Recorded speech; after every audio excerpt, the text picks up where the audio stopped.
பதினோராவது இந்த பொருளாதாரத்தில் தமிழ்நாட்டு பொருளாதாரம் அப்படிங்கிற படத்தை பார்க்க போகிறோம். ரொம்ப முக்கியமான படம் வந்து ஜேசி குமரப்பா அவருடைய கோட் கொடுத்துருக்காங்க.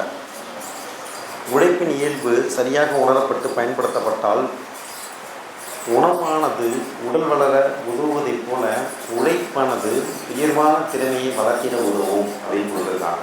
சரிதானே? உழைப்பின் இயல்பு சரியாக உணரப்பட்டு பயன்படுத்தப்பட்டால் உணவானது உடல் வளர உதவுவதைப் போல உழைப்பானது உயர்வான திறமையை வளர்த்திட உதவும். நம்ம சாப்பிட்றது உடல் வளர்வதற்கு உதவுகிறது. அதுபோல் நம்ம உழைப்பு வந்து நம்ம திறமையை வளர்த்திட உதவும் அப்படின்னு சொல்கிறாங்க. இப்போ வந்து நிறைய நேரம் படித்தோம்னா நல்ல மார்க் எடுப்போம். சரிதானே? அப்போ வந்து ஏதோ ஒரு துறை அது நிறைய நேரம் மெனக்கடவும் வேண்டியிருக்கு. இதே எனக்கு சொல்லுவார், அவர் சில புத்தகங்களை படிச்சுட்டு சொல்லுவார், ஒரு துறையில் அதில் எக்ஸ்பர்ட் ஆகணும் அப்படின்னா 10,000 மணி நேரம் செலவு பண்ணணும். எவ்வளோ மணி நேரம்? 10,000 மணி நேரம். ஒரு நாளைக்கு நீங்கள் எவ்வளோ நேரம் படிக்கிறீங்க? சென்னைக்கு 10,000 மணி நேரம் ஒரு கணக்கு பண்ணிக்கிங்க. ஒரு வருஷத்தில் டெய்லி 10 ஹவர் படித்தா எவ்வளோ ஹவர் வரும்? ஒரு வருஷத்தில் தினமும் 10 மணி நேரம் படிக்கிறீங்க. ஒரு வருஷத்துக்கு எத்தனை நாள்? 365 நாள். சரிங்களா? அப்போ தினமும் 10 மணி நேரம் படித்தோம்னா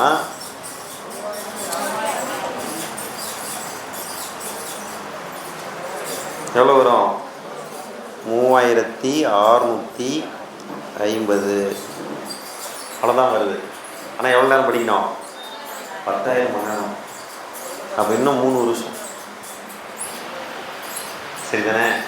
அப்போ 15 மணி நேரமாக மாற்றணும், இல்லை 12 மணி நேரமாக பார்க்கணும். அப்போ ஒரு நாளுக்கு 1 மணி நேரம் மட்டும் படிக்கிறேன்னு வச்சுக்கிங்க, 10,000 நாள் படிக்கணும். எவ்வளோ நாள் படிக்கணும்? 10,000 நாள் படிக்கணும். சரிங்களா? 10,000 நாள் வந்து முடிஞ்சிச்சு லைஃபு. ஒரு நாளைக்கு 1 மணி நேரம் தான் படிக்கணும் அப்படின்னா இது வந்து ரொம்ப எக்ஸ்பர்ட் ஆகிறதுக்கு. சரிதானே? எக்ஸாமுக்கு பாஸ் பண்ணால் 6 மணி நேரம், 6 மாதம் கூட போதும், 1 இயர் கூட போதும். சரிதானே? 3 மாதம் கூட போதும். ஒழுங்காக படிச்சிங்கன்னா அதுக்கான கண்டென்ட் நம்ம வந்து பண்ணிடலாம். சரிதானே? ரைட். அப்போ ஜேசி குமரப்பா சொல்லியிருந்திருக்கார். இதில் பார்த்திங்கன்னா அறிமுகம் கொடுத்துருக்காங்க. அறிமுகத்தில் பார்த்திங்கன்னா இந்தியா மற்ற மாநிலங்களை விட பல ஃபேக்டரில் சமூக பொருளாதார இந்தியாவில் உள்ள மாநிலங்களில் சமூக பொருளாதார நிலைகள் ஒரே மாதிரியானவை அல்ல. மண்டலங்களுக்கிடையே பெரிய வேறுபாடுகள் காணப்படுகின்றன. மேற்கு தெற்கு மண்டலங்கள் ஏனைய பகுதிகளை விட சிறப்பாக உள்ளன. எது மேற்கு மண்டலம்? உங்களுக்கு பம்பாய் இருக்குது. சரிதானே? உங்களுக்கு குஜராத் இருக்குது. சரிதானே? அதெல்லாம் பார்த்திங்கன்னா உங்களுக்கு மேற்கு மண்டலம். இது பார்த்திங்கன்னா என்னதுங்க? மேற்கு மண்டலம். தெற்கு மண்டலம் அப்படிங்கிறது நமக்கு வந்து தமிழ்நாடு, கர்நாடகா, கேரளா, சரிங்களா, ஆந்திர பிரதேஷ், தெலுங்கானா. சரிங்களா? இதெல்லாம் பார்த்திங்கன்னா உங்களுக்கு என்னதுங்க? தெற்கு மண்டலம். இது மற்ற பகுதியை விட நல்லா வளர்ச்சி அடைஞ்சிருக்கு அப்படின்னு சொல்லியிருக்காங்க. நிலவியல் அமைப்பின்படி தமிழ்நாடு 11வது பெரிய பொருளாதாரமாகும். இல்லை சில தகவல்கள் கொடுத்துருப்பாங்க. அது 2011 சென்சஸ் மக்கள் தொகை கணக்கெடுப்பின்படியும் கொடுத்துருப்பாங்க. இப்போ சமீபத்திய டேட்டாவும் கொடுத்துருப்பாங்க. நம்ம பார்த்துக்கணும். சரிதானே? இப்போ கொடுத்துருக்காங்க. தமிழ்நாடு பொறுத்த வரைக்கும் 11வது பெரிய மாநிலமும் கொடுத்துருக்காங்க. எத்தனாவது பெரிய மாநிலம்? 11வது பெரிய மாநிலமும் கொடுத்துருக்காங்க. சரிங்களா? ஒரு ஷார்ட்கட் போட்டுருங்க. PLA அப்படின்னு ஒரு ஷார்ட்கட் போடுங்க.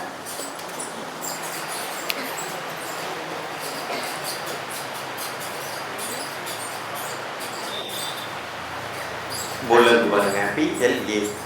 சரிங்களா? 2011 சென்சஸ் படி. சரிதானே? ஓகே. 6-7-11 அப்படின்னு எழுதிக்கோங்க. 6-7-11 அப்படின்னு எழுதிக்கோங்க. ஏச்சா இருக்கா இல்லையா? ரைட்டு. இப்போ பார்க்கலாம் அப்படின்னா என்ன விளக்கம் அப்படின்னு சொல்லி பார்க்கலாம். தமிழ்நாடு பார்த்திங்கன்னா நிலவியல் அமைப்பின்படியும் கொடுத்துருக்காங்க. 11வது பெரிய மாநிலம். அப்போ வந்து நம்ம PLA அப்படின்னு பார்த்தோம். அதில் 6-7-11 பார்த்தோம். ஏரியா வைஸ் பார்த்திங்கன்னா இந்தியாவில் 11வது பெரிய மாநிலம். இந்தியாவில் 11வது பெரிய மாநிலம். இந்தியாவில் எத்தனை மாநிலங்கள் இருக்குது? 28 மாநிலங்கள் இருக்குது. இந்தியாவில் எத்தனை மாநிலங்கள் இருக்குது? 28 மாநிலங்கள் இருக்குது இதுதானே. அப்போ அந்த 28 மாநிலங்களில் பார்த்தீங்கன்னா உங்களுக்கு பரப்பளவில் சரிங்களா நிலவியல் அமைப்பில் பார்த்தீங்கன்னா 11வது இடம். தமிழ்நாட்டுக்கு எத்தனாவது இடம்? 11வது இடம். அதெல்லாம் இங்கே நம்ம குறிச்சிருக்கோம் இதுதானே. ரைட். மக்கள் தொகை அடிப்படையில் 3வது பெரிய மாநிலமும் கொடுத்துருக்காங்க. பழைய தகவல் படி 6வது பெரிய மாநிலம். எத்தனாவது பெரிய மாநிலம்? 6வது பெரிய மாநிலம் சரிதானே. ஆனால் இப்போ 3வது பெரிய மாநிலம். 3வது பெரிய மாநிலம் சரிங்களா. 2024 எடிஷனில் 3வது பெரிய மாநிலமும் கொடுத்துருக்காங்க. அதெல்லாம் பார்த்து வச்சுக்கணும், எக்ஸாமில் கேட்கலாம். ரைட். தமிழ்நாடு பல்வேறு சாதனைகளுடன் சிறந்த பெரிய பொருளாதாரமாக உள்ளது. மொத்த உள்நாட்டு உற்பத்தி பங்களிப்பில் 2வது இடத்தில் உள்ளது. ஜிடிபியை பொறுத்த வரைக்கும் தமிழ்நாடு பார்த்திங்கன்னா 2வது இடம். ஜிடிபியில் எத்தனாவது இடம்? ஜிடிபியில் எத்தனாவது இடம்? 2வது இடம் சரிதானே. அடுத்து பார்த்திங்கன்னா தலா வருமான முதலீடு, நேரடி அந்நிய முதலீடு, தொழில்துறை உற்பத்தி ஆகியவற்றில் 3வது இடத்திலும் உள்ளது. இதில் தலா வருமான முதலீடு, நேரடி வெளிநாட்டு முதலீடு, தொழில்துறை உற்பத்தி இதெல்லாம் எத்தனாவது இடம்?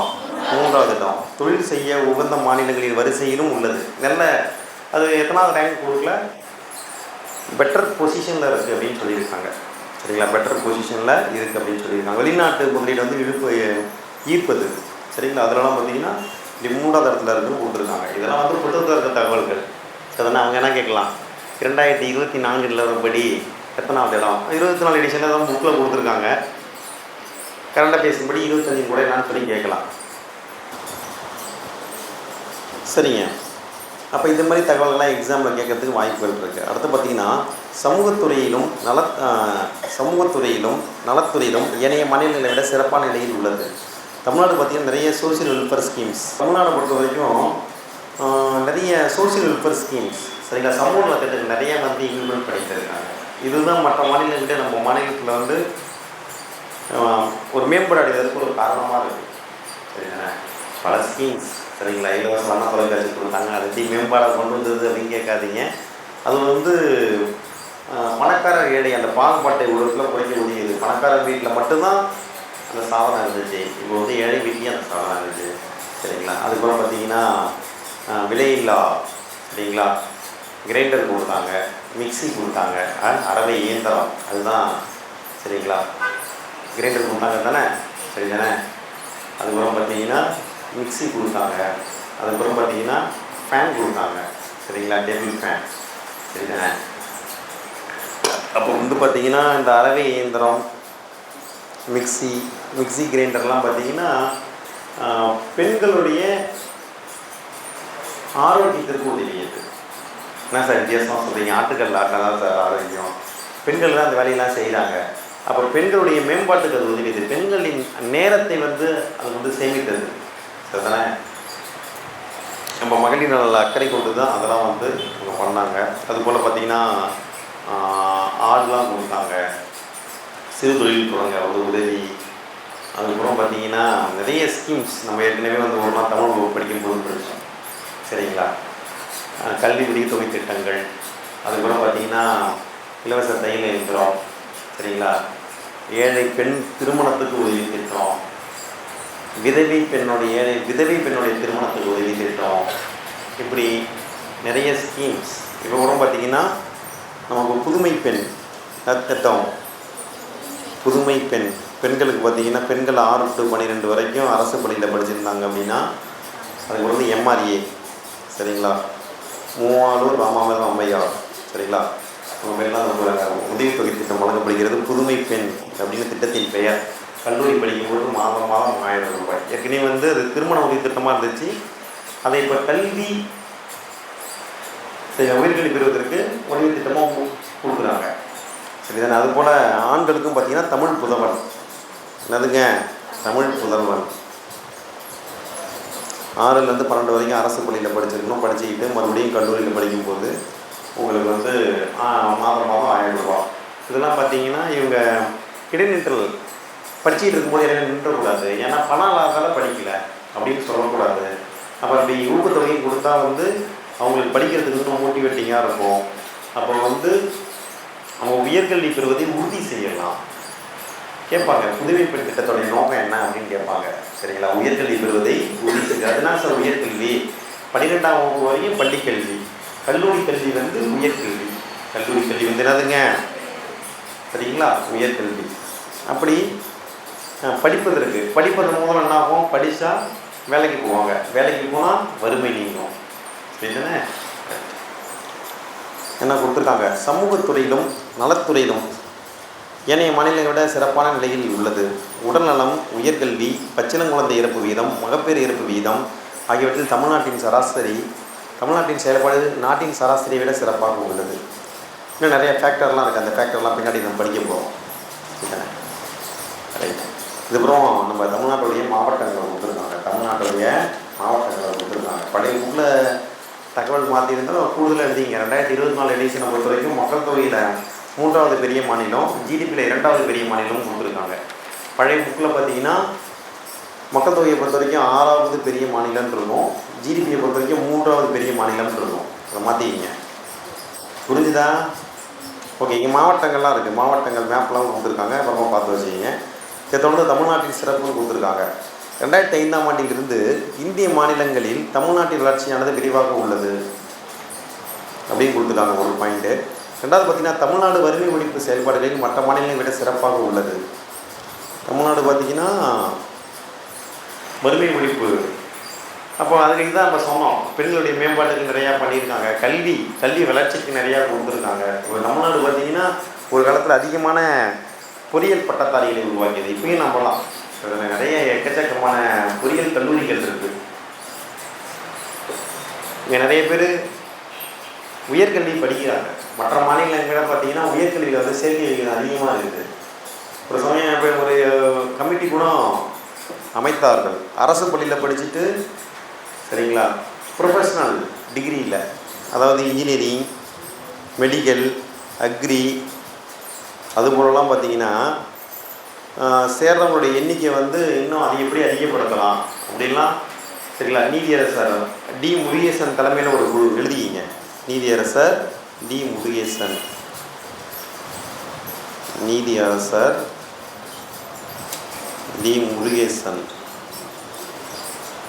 அவர் தலைமையில் பார்த்தீங்கன்னா ஒரு குழு, சரிங்களா, அமைத்து உயர்கல்வியில் வந்து அரசு பள்ளியில் படித்துட்டு உயர்கல்வியில் சேருவர்களின் எண்ணிக்கையை எப்படி வந்து அதிகப்படுத்தலாம் அப்படிங்கிறதுக்காக வந்து ஒரு குழு வந்து அமைக்கப்பட்டது.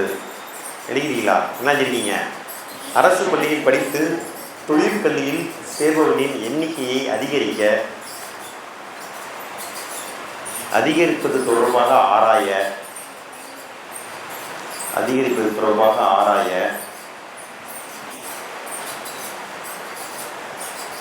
அரசு பள்ளியில் படித்து தொழிற்கல்வியில் சேர்பவர்களின் எண்ணிக்கையை அதிகரிப்பது தொடர்பாக ஆராய அமைக்கப்பட்ட குழு இது. நீதியரசர் டி முருகேசன் குழு. சரிங்களா? எக்ஸாமில் கேட்ட கேள்வி இது. 2022 அநேகமாக குரூப்பில் கேட்டாங்கன்னு நினைக்கிறேன். சரிங்களா? நீதியரசர் டி முருகேசன் அவர் தலைமையில் அமைக்கப்பட்ட குழு. இதுதானே? What is the next one? Okay.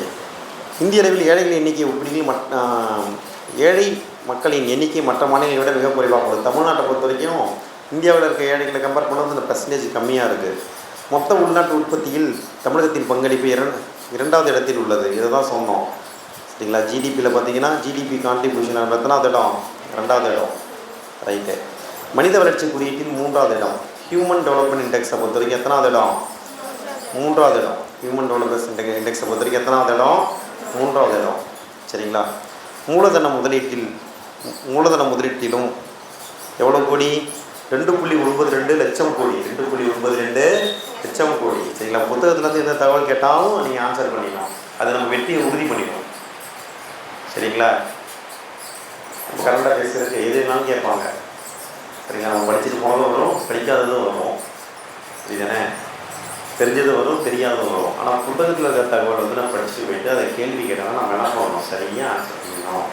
அப்போ மூலதன முதலீட்டை பார்த்தீங்கன்னா 2.92 லட்சம் கோடி.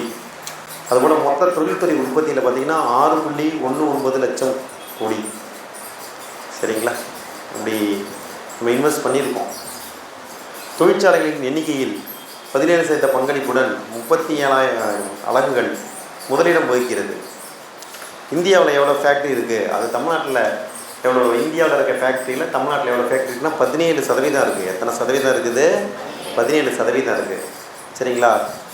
எத்தனை எண்ணிக்கையில் எவ்வளோ இருக்குது அப்படின்னா 37,000 யூனிட்டு. எத்தனை யூனிட்டு? 37,000 யூனிட். இது எல்லாமே பழைய தகவல்கள் தான், இருந்தாலும் நம்ம புக்கில் அதுதான் இருக்குது. சரிதானே? நம்ம பார்த்து வச்சுக்கணும். மேலும் தொழில்துறையில் உள்ள வேலைவாய்ப்பில் 14% பங்களிப்பு. தொழில்துறையில் உள்ள வேலைவாய்ப்பில் எத்தனை சதவீதம்? 14%. ஏதாவது ஒரு கேள்வியை கேட்டுருவாங்க, ஏன் இவ்வளோ டீப்பாக படிக்கணுமா சார்? ஆமாங்க, டீப்பாக படிக்கணுங்க. இந்த வினாவும் மிஸ் பண்ணாமல் ஆன்சர் பண்ணணும்னா அப்படி டீப்பாக தாங்க படிக்கணும். நிதி ஆயோக் அறிக்கையின்படி சுகாதார குறியீட்டில் 3வது இடத்தில் உள்ளது. எத்தனாவது இடம்?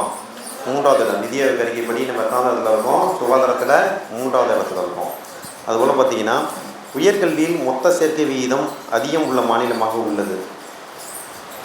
சரிங்களா? உயர்கல்வி இதை வச்சு கூட அவங்க எக்ஸாமில் கொஷின் கேட்டிருந்தாங்க. பின்னாடி அந்த டேட்டாலாம் இருக்குது, நம்ம பார்க்கலாம். அடுத்து பார்த்திங்கன்னா இந்தியாவில் மிக அதிக எண்ணிக்கையிலான பொறியியல் கல்லூரிகள் தமிழகத்தில் உள்ளன. இதெல்லாம் ஊர் உலகத்துக்கே தெரியும். சரிதானே? மிக அதிகமான பொறியியல் கல்லூரி பார்த்திங்கன்னா தமிழகத்தில் இருக்குது. என்ன சொல்ல போனால் ஆசியாவிலே அதிக பொறியாளர்களை உருவாக்குவது பார்த்திங்கன்னா இந்தியா தான் உருவாக்குது. அது இந்தியாவில் பெரும்பகுதி பார்த்திங்கன்னா தமிழகத்தில் தான் உருவாக்குறாங்க. கிட்டத்தட்ட 560 அவ்வளோ இன்ஜினியரிங் காலேஜஸ் இருக்குது. இதுதானே? எக்கச்சக்கமான இன்ஜினியர்ஸ் இருக்காங்க. சரி, ரைட். பொறியியல் பட்டதாரிகள் இருக்காங்க. ரைட். அடுத்து பார்த்திங்கன்னா புதுப்பிக்கத்தக்க ஆற்றலில் ஒரு முக்கிய மையமாக உருவெடுத்துள்ளது. ஆற்றலை பொறுத்த வரைக்கும் புதுப்பிக்கத்தக்க ஆற்றலில் பார்த்திங்கன்னா ஒரு முக்கிய மையமாக இருக்குதுன்னு கொடுத்துருக்காங்க. வணிக வங்கிகளிலும் கூட்டுறவு வங்கிகளிலும் உள்ள கடன் வைப்பு விகிதம் மிக சிறப்பாக உள்ளது. அதுபோல் பார்த்திங்கன்னா குறு சிறு நடுத்தர நிறுவனங்களுக்கான MSME நடுத்தர நிறுவனங்களுக்கான முதலீட்டு திட்டங்களில் தமிழகம் முதலிடம் வகிக்கிறது.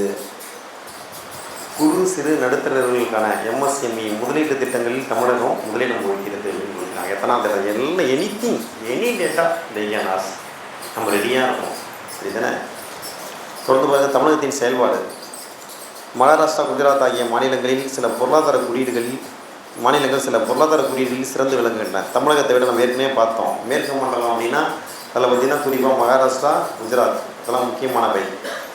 அவங்களும் சில இண்டிகேட்டர்ஸ் சிறந்து விளங்குகிறாங்க. கேரளா கல்வி அறிவு, குழந்தை இறப்பு விகிதம், மகப்பேறு இறப்பு விகிதம் ஆகியவற்றில் முன்னணியில் உள்ளது. கேரளாவை பொறுத்த வரைக்கும் கேரளாவில் என்னென்னா சிறப்பாக இருக்குது? கல்வி அறிவில் சிறப்பாக இருக்காங்க. குழந்தை இறப்பு விகிதம் அவங்களுக்கு ரொம்ப குறைவாக இருக்குது. மகப்பேறு இறப்பு விகிதம் ரொம்ப குறைவாக இருக்குது. இந்த முன்னணியில் இருக்காங்க அப்படின்னா இங்கெல்லாம் குறைவாக இருக்கணும். கல்வி அறிவை பொறுத்த வரைக்கும் அதிகமாக இருக்கணும். இறப்பு விகிதத்தை பொறுத்த வரைக்கும் குறைவாக இருக்கணும்.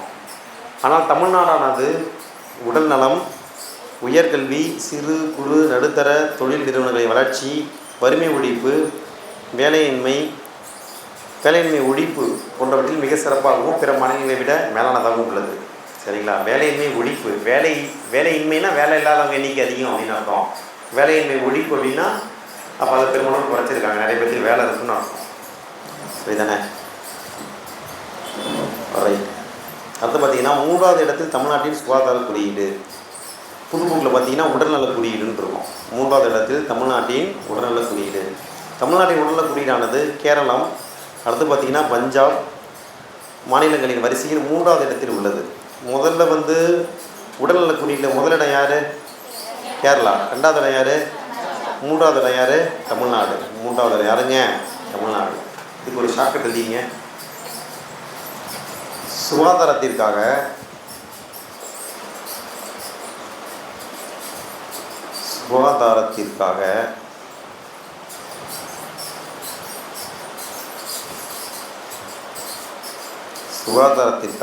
கேரளாவில்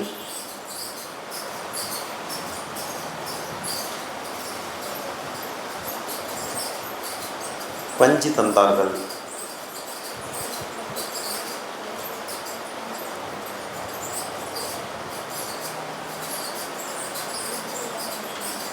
சுகாதாரத்திற்காக கேரளாவில் பஞ்சு தந்தார்கள். இல்லையாச்சா? சுகாதாரத்திற்காக கேரளாவில் பஞ்சு தந்தார்கள். சுகாதாரம்னா சுகாதார குறியீடு தான். சரி தானே? கேரளானா ஃபஸ்ட்டு முதலிடம் கேரளா, பஞ்சுனா பஞ்சாப், தந்தார்கள்னா தமிழ்நாடு 3வது இடம். சரி தானே? Right. What is the next one? தமிழகத்தில் பச்சிளம் குழந்தை இறப்பு விகிதம் 14 ஆகும். இது பிற மாநிலங்களை காட்டிலும் மிகவும் குறைவு. மேலும் 5 வயதுக்கு உட்பட்ட குழந்தை இறப்பு வீதம் 2014ஆம் ஆண்டில் 21ஆகவும் 2015இல் 20ஆகவும் குறைந்துள்ளது. சரிதானே? என்ன கொடுத்துருக்காங்க, தமிழகத்தை பொறுத்த வரைக்கும் பச்சிளம் குழந்தைகளுடைய இறப்பு விகிதம் பார்த்தீங்கன்னா 14. தமிழகத்தில் பச்சிளம் குழந்தையுடைய இறப்பு விகிதம் எவ்வளோங்க? 14. சரிதானே? பிற மாநிலங்களை காட்டிலும் இது மிக குறைவுன்னு கொடுத்துருக்காங்க. அதே நேரத்தில் 5 வயதுக்கு உட்பட்ட குழந்தை இறப்பு விகிதம் 2014 21 இருந்துச்சு, 2015 20 ஆகிருக்கு. அப்புறம் புக்கில் பார்த்தீங்கன்னா 2015 வரைக்கும் தான் டேட்டா இருக்குது. இப்போ இன்னும் குறைவாக ஆகியிருக்கும். ரைட்டு. அடுத்தது பாருங்கள், சுகாதாரமாக இது எங்கேருந்து நமக்கு கிடைக்குன்னா சுகாதார மாநிலம் முற்போக்கு அறிக்கை 2018 நிதி ஆயோக் அறிக்கையிலேருந்து தான் நமக்கு தகவல்லாம் கிடைக்கிது. அடுத்து பார்த்திங்கன்னா பெரும்பான்மையான மக்களுக்கான சமூக நல கொள்கைகளை கொண்டிருப்பதே தமிழ்நாட்டின் முன்னேற்றத்திற்கு காரணம். தமிழ்நாடு நிறைய வெல்ஃபேர் ஸ்கீம்ஸை வந்து இம்ப்ளிமெண்ட் பண்ணுது. சரிங்களா? பப்ளிக் டிஸ்ட்ரிபியூஷன் சிஸ்டம், பொது விநியோகத்தெல்லாம் சிறப்பாக வந்து கையாளுகிறது, இம்ப்ளிமெண்ட் பண்ணுறாங்க. அது கூட பார்த்திங்கன்னா ஓல்டேஜ் பென்ஷன், சரிங்களா, வயது வந்தவர்களுக்கான அவங்களுக்கு ஓய்வூதியம் அதை இம்ப்ளிமெண்ட் பண்ணுறது. சரிங்களா? இப்படி அரசின் திட்டங்களை வந்து மத்திய அரசின் திட்டங்களாக இருந்தாலும் அதை செயல்படுத்துவது முயற்சியுடன் தமிழ்நாடு செயல்பட்டு கொண்டு இருக்கிறது. சரிங்களா? இப்போ விலையில்லா பயணத்திட்டம், விடியல் பயணம்லாம் சொல்கிறாங்களே, அதெல்லாம் வந்து பெண்களுக்கு சரிங்களா சமூக அங்கீகாரத்தில் ஒரு வழங்கக்கூடிய ஒரு திட்டம். அவங்க வந்து அவங்களுடைய பொருளாதாரத்தை மேம்படுத்துறதுக்கான வழி. இப்போ ஒரு 6000 ரூபாய்க்கு வேலை பார்க்குறாங்க, அவங்களுக்கு வந்து ட்ராவலுக்கே ஒரு குறிப்பிட்ட தொகை 20 ரூபா டெய்லி ஆகுது அப்படின்னா அதே அவங்களுக்கு ஒரு பெரிய 20 ரூபா 30 ரூபா ஆகுது அப்படின்னா அதே அவங்களுக்கு மிகப்பெரிய இழப்பு, பொருளாதார இழப்பு. அப்போ அதெல்லாம் மேம்படுத்த தான் அவங்க என்ன பண்ணுறாங்க, இது போல் திட்டங்களெல்லாம் வந்து செயல்படுத்துகிறாங்க. இதுதான் சொல்லியிருக்காங்க. தமிழ்நாட்டில் பார்த்திங்கன்னா சமூக நல கொள்கைகள் ஒரு விதத்தில் பார்த்திங்கன்னா இதனால் அரசின் செலவினங்கள் வந்து கூடுதலாக இருக்கலாம். முன்னாடி விலையில்லா மடிக்கணினிலாம் கொடுத்துட்டு இருந்தாங்க, விலையில்லா பாடநூல்கள், விலையில்லா நோட்டு புத்தகங்கள், விலையில்லா மிதிவண்டி. சரிங்களா? இப்படி படிப்பதற்கும் பெண்களின் நிலையை மேம்படுத்துவதற்கும் சுகாதாரத்தை மேம்படுத்துவதற்கும் நிறைய வந்து திட்டங்கள் வந்து தமிழ்நாடு அரசு மற்ற மாநிலங்களை விட சிறப்பாக செயல்படுத்தி கொண்டிருக்கிறது. அதான் இங்கே கொடுத்துருக்காங்க. எடுத்துக்காட்டாக பெரும்பான்மை மக்களுக்கு பரவலாக்கப்பட்டுள்ள பொது வழக்கு திட்டம் இதான் கொடுத்துருக்காங்க. பிடிஎஸ், பப்ளிக் டிஸ்ட்ரிபியூஷன் சிஸ்டம், அதை நம்ம தமிழ்நாடு நல்லா இம்ப்ளிமெண்ட் பண்ணிகிட்டு இருக்காங்க. அதுபோல் மதிய உணவு திட்டம், பள்ளிகளில் பார்த்திங்கன்னா மதிய உணவு திட்டம் இப்போ என்ன இருக்குது, முதலமைச்சரின் காலை உணவு திட்டமும் இருக்குது. காலை உணவு திட்டம் பார்த்திங்கன்னா உங்களுக்கு தொடக்க பள்ளிகளில் இருக்குது. இதில் இருக்குதுங்க, தொடக்க பள்ளிகளில் இருக்குது. சரிதானே? எக்ஸாமில் கேட்கலாம், முதலமைச்சரின் காலை உணவு திட்டம் வந்து யாருக்கு இம்ப்ளிமெண்ட் பண்ணுறாங்க, எந்த பள்ளிகளில்? தொடக்க பள்ளிகளில்.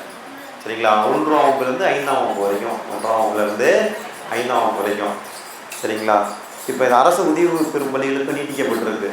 அரசு உதவி பெறும் பள்ளிக்கும், சரிங்களா, எய்டட் ஸ்கூல் சொல்கிறோம்ல, அதுதான் அரசு உதவி பெறும் பள்ளி. அப்போ அந்த அரசு உதவி பெறும் பள்ளிகளுக்கும் இந்த திட்டம் வந்து பார்த்திங்கன்னா நீட்டிக்கப்பட்டுள்ளது. ஏற்கனவே அரசு பள்ளிகளில் மட்டும் வந்து பண்ணாங்க. அரசு பள்ளிகள்லாம் ஊராட்சி ஒன்றிய தொடக்க பள்ளின்னு சில பள்ளிகள் இருக்கும், அதுவும் அரசு பள்ளி தான். சரிங்களா? யூனியன்ஸ் அந்த ஒரு தொடக்க பள்ளிகள் நடுநிலை பள்ளிகள்லாம் பார்த்திங்கன்னா யூனியன் கண்ட்ரோல்லே இருந்ததால் ஊராட்சி ஒன்றியத்தின் சரிங்களா ஆளுமைக்கு உட்பட்டு இருந்ததால் இன்றளவும் வந்து ஊராட்சி ஒன்றிய தொடக்க பள்ளி அது போலவே அழைக்கப்படுகிறது. ஊராட்சினாலும் அது அரசு பள்ளி தான். இந்த பள்ளி தான் அரசு பள்ளி தான். சில பள்ளி பேர் மட்டும்தான் அரசு தொடக்க பள்ளி, அரசு நடுநிலை பள்ளின்னு இருக்கும், ரொம்ப ரேராக இருக்கும். சரிதானே? அப்புறம் வந்து மானிய பள்ளி நீங்கள் எங்கேயாவது பார்த்துருக்கீங்களா? எங்கே பார்த்துருக்கீங்க மானிய பள்ளின்னு?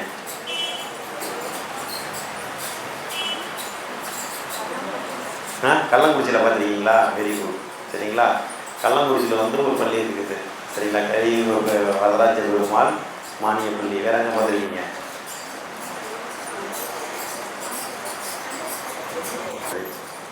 அங்கே அது போல் ஒரு பள்ளி இருக்குது. அப்போ அந்த மானிய பள்ளிகள் அப்படின்னாலும் அரசு உதவி பெறும், அரசுகிட்ட மானியம் பெறுகிறது. அதனால தான் அந்த மானிய பள்ளிகள்லாம் அரசு உதவி பெறும் பள்ளிகள் இருக்குது. சரிதானே?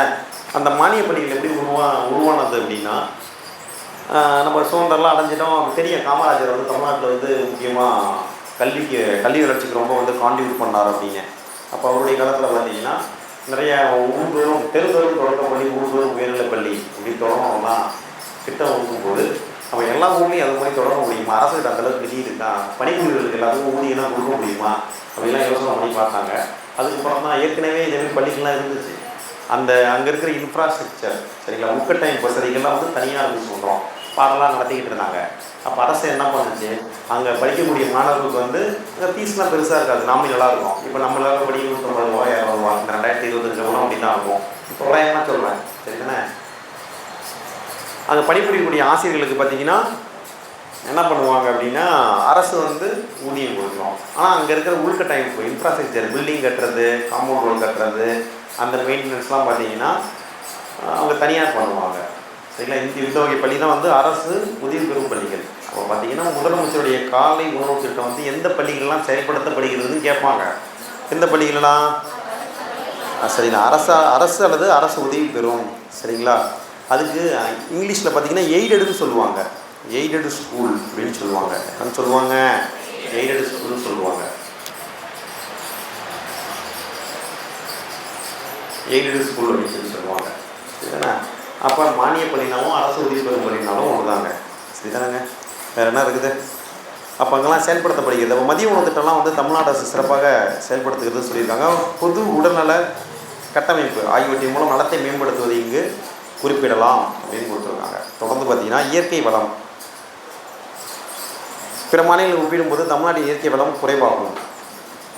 இந்திய மாநிலங்களுக்கு இடையில் மக்கள் தொகையில் 6 விழுக்காடாக இருந்த போதிலும் சரிங்களா, நம்ம பார்த்தோம் 2011 சென்சஸ் படி 6வது இடம், மக்கள் தொகையில் எத்தனாவது இடம்? 6வது இடம் சரிதானே. இப்போ சமீப தகவல் படி 3வது இடம். எத்தனாவது இடம்? 3வது இடம் மக்கள் தொகையில் தமிழ்நாடு. புரியுதாங்க. ஆனால் இங்கே என்ன கொடுத்துருக்காங்கன்னா 6 விழுக்காடுங்கிறாங்க. எத்தனை விழுக்காடுன்னு கொடுத்துருக்காங்க? 6 விழுக்காடு. மக்கள் தொகையை வந்து வரிசைப்படுத்தினா 6வது இடம் 2011 சென்சஸ் படி. அட் த சேம் டைம் பார்த்தீங்கன்னா 2024 எடிஷனில் பார்த்தீங்கன்னா 3வது இடம் கொடுத்துருக்காங்க. ஆனால் 6% கொடுத்துருக்காங்க. என்ன கொடுத்துருக்காங்க?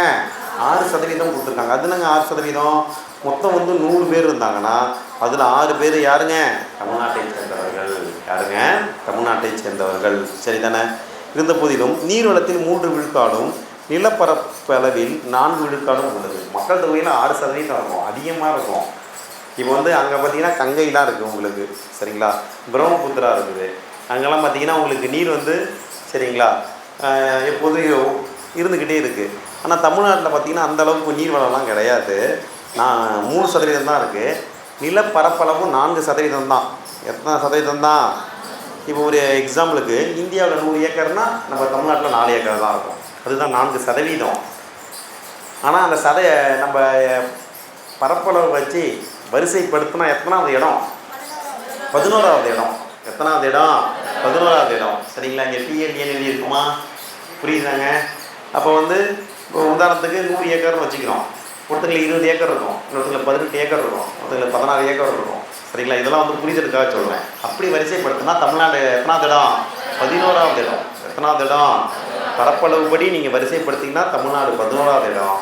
ஆனால் சதவீதத்தில் கேட்டிங்கன்னா 4%. சதவீதத்தில் கேட்டிங்கன்னா இந்த பாடத்தை வந்து ஒரு கேள்வி கொண்டுங்க. அதனால தான் முதல் படமாக இந்த பாடத்தை நடத்துகிறேன் சரிங்களா.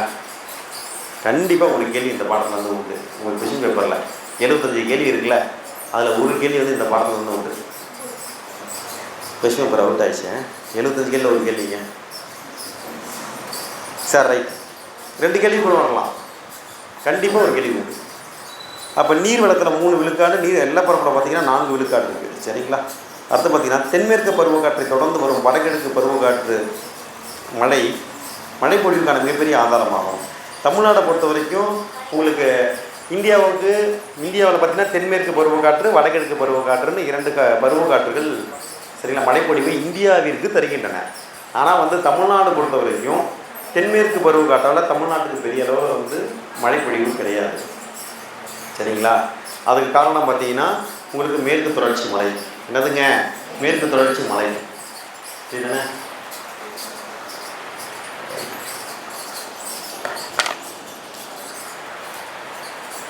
இப்படிதான் இந்தியா இருக்குன்னு வச்சுப்போம் சரிதானே. இப்போ இங்கே தான் மேற்கு தொடர்ச்சி மலை இருக்குது. உங்களுக்கு தென்மேற்கு பருவக்காற்று இப்படி தான் வீசும். இப்படி வீசும்போது பார்த்தீங்கன்னா உங்களுக்கு இங்கே மேற்கு தொடர்ச்சி மலை இருக்குது. மேற்கு தொடர்ச்சி மலையில் சரிங்களா இந்த பக்கமாக தென்மேற்கு பருவக்காற்று மோதும்போது இந்த பகுதிக்கு மழை பொழிவு தரும். இது வடக்கு, என்னைக்கு மேப்பில் இருந்து மேலே இருக்கிறது வடக்கு, அப்புறம் தெற்கு, இது கிழக்கு, இது மேற்கு. சரிதானே? அப்போ இந்த பகுதிக்கு மட்டும்தான் மழை பொழிவை தரும். சரிங்களா? இங்கே பார்த்தீங்கன்னா வறண்ட காற்றாக வருது. அதனால இது மழை மறைவு பிரதேசம். இது என்னதுங்க? மழை மறைவு பிரதேசம். மழை மறைவு பிரதேசம். அப்போ தமிழ்நாடுக்கு தென்மேற்கு பருவக்காற்றால் என்ன கிடையாது? மழை பொழிவு கிடையாது. நமக்கு வடகிழக்கு பருவக்காற்றால் தான் மழை. இதால் தான் மழை, வடகிழக்கு பருவக்காற்றால் தான். சரிங்களா? அதுவும் மழைன்னா எப்படி? சில சமயம் பெரும் மழை, புயல். சரிங்களா? அக்டோபர், நவம்பர், டிசம்பரில் பார்த்தீங்கன்னா உங்களுக்கு வந்து புயலே வரும். என்ன வரும்? புயலே வரும். அப்போ தமிழ்நாட்டுக்கு எது அதிக மழைப்பொழிவு தருகிறதுனா வடகிழக்கு பருவக்காற்று. வடகிழக்கு பருவக்காற்று. சரி, தமிழ்நாட்டில் 17 ஆறுகள் உள்ளன. தமிழ்நாட்டில் எத்தனை ஆறுகள் இருக்குது? 17 ஆறுகள் உள்ளன. சரிதானே? அதில் பார்த்திங்கன்னா பாலாறு, செய்யாறு, பெண்ணையாறு, காவேரி, பவானி, வைகை, சித்தாறு, தாமிரபரணி, வெள்ளையாறு. சரிங்களா? அதுக்கப்புறம் என்ன கொடுத்துருக்காங்க? சிறுவாணி, நொய்யல், வைப்பார், குண்டாறு முதலானவை முக்கியமான ஆறுகள். முதலானவை முக்கியமான ஆறுகள் கொடுத்துருக்காங்க. சரிதானே? அதிலே சமயத்தில் நீளமான ஆறுகள், தமிழ்நாட்டுடைய நீளமான ஆறுகள் பார்த்திங்கன்னா காவிரி, தென்பெண்ணை, பாலாறு. சரிங்களா? காவிரி, தென்பெண்ணை, பாலாறு, கண்டதோர் தமிழகம் அப்படின்னு பாட்டு வரும், பாரதியாருடைய பாட்டு. அதுதான் அதுக்கான ஷார்ட்கட். காவிரி, தென்பெண்ணை, பாலாறு. காவிரி, தென்பெண்ணை, பாலாறு. புரியுதாங்க? தமிழ்நாட்டில் வந்து 17 ஆறுகள் பாய்கின்றன. தமிழ்நாட்டில் எத்தனை ஆறுகள் பாய்கின்றன? ஒரு சிம்பிளான கேள்வி கேட்பாங்க. 17 ஆறுகள். சரிங்களா? தமிழ்நாட்டில் பாயக்கூடிய ஆறுகளை வந்து நீளத்தின் அடிப்படையில் சரிங்களா வரிசைப்படுத்துக்கம்பாங்க. முதல்ல எது? காவிரி. ரெண்டாவது எதுங்க? தென்பெண்ணை. மூணாவது எதுங்க? பாலாறு. காவிரி, தென்பெண்ணை, பாலாறு, கண்டதோர் தமிழகம்னு வரும். சரிங்களா? பாரதியோட பாட்டு. அதை ஞாபகம் வச்சுக்கணும். இந்த ஆறுகள்லாம் கொடுத்துருக்காங்க. சரிதானே? வேறு என்ன அதுக்கு அடுத்தது? அடுத்து பார்த்திங்கன்னா ஒரு அட்டவணை கொடுத்துருக்காங்க. சரிதானே? 17 ஆறு இருக்குது அப்படிங்கிறதுக்கு ஒரு ஷார்ட்கட் போட்டுருங்க. 17 ஆறு இருக்குது அப்படிங்கிறதுக்கு ஒரு ஷார்ட்கட் போட்டுருக்குங்க. தமிழ்நாட்டில் மொத்தம் 17 ஆறு. அதுக்கு ஷார்ட்கட்: ஒருவன் ஏன் தமிழ்நாட்டு ஆற்றில் குதித்தான்? ஒருவன் ஏன் தமிழ்நாட்டு ஆற்றில் குதித்தான்?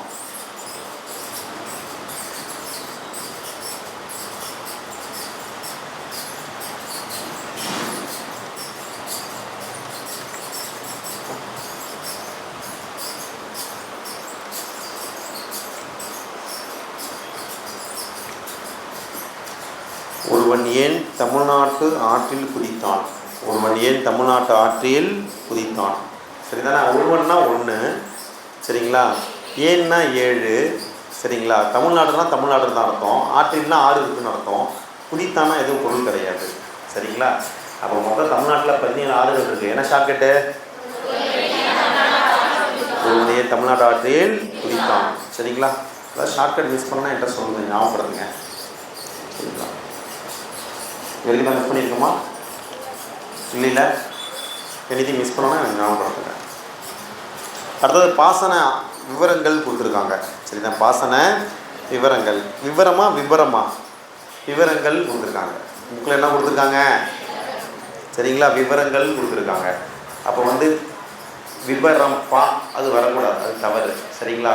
எக்ஸாம்பிள் வந்து சரி தவறுன்னு கேட்பாங்கள்ல, அப்போ விவரம் அப்படிங்கிறது தப்பு.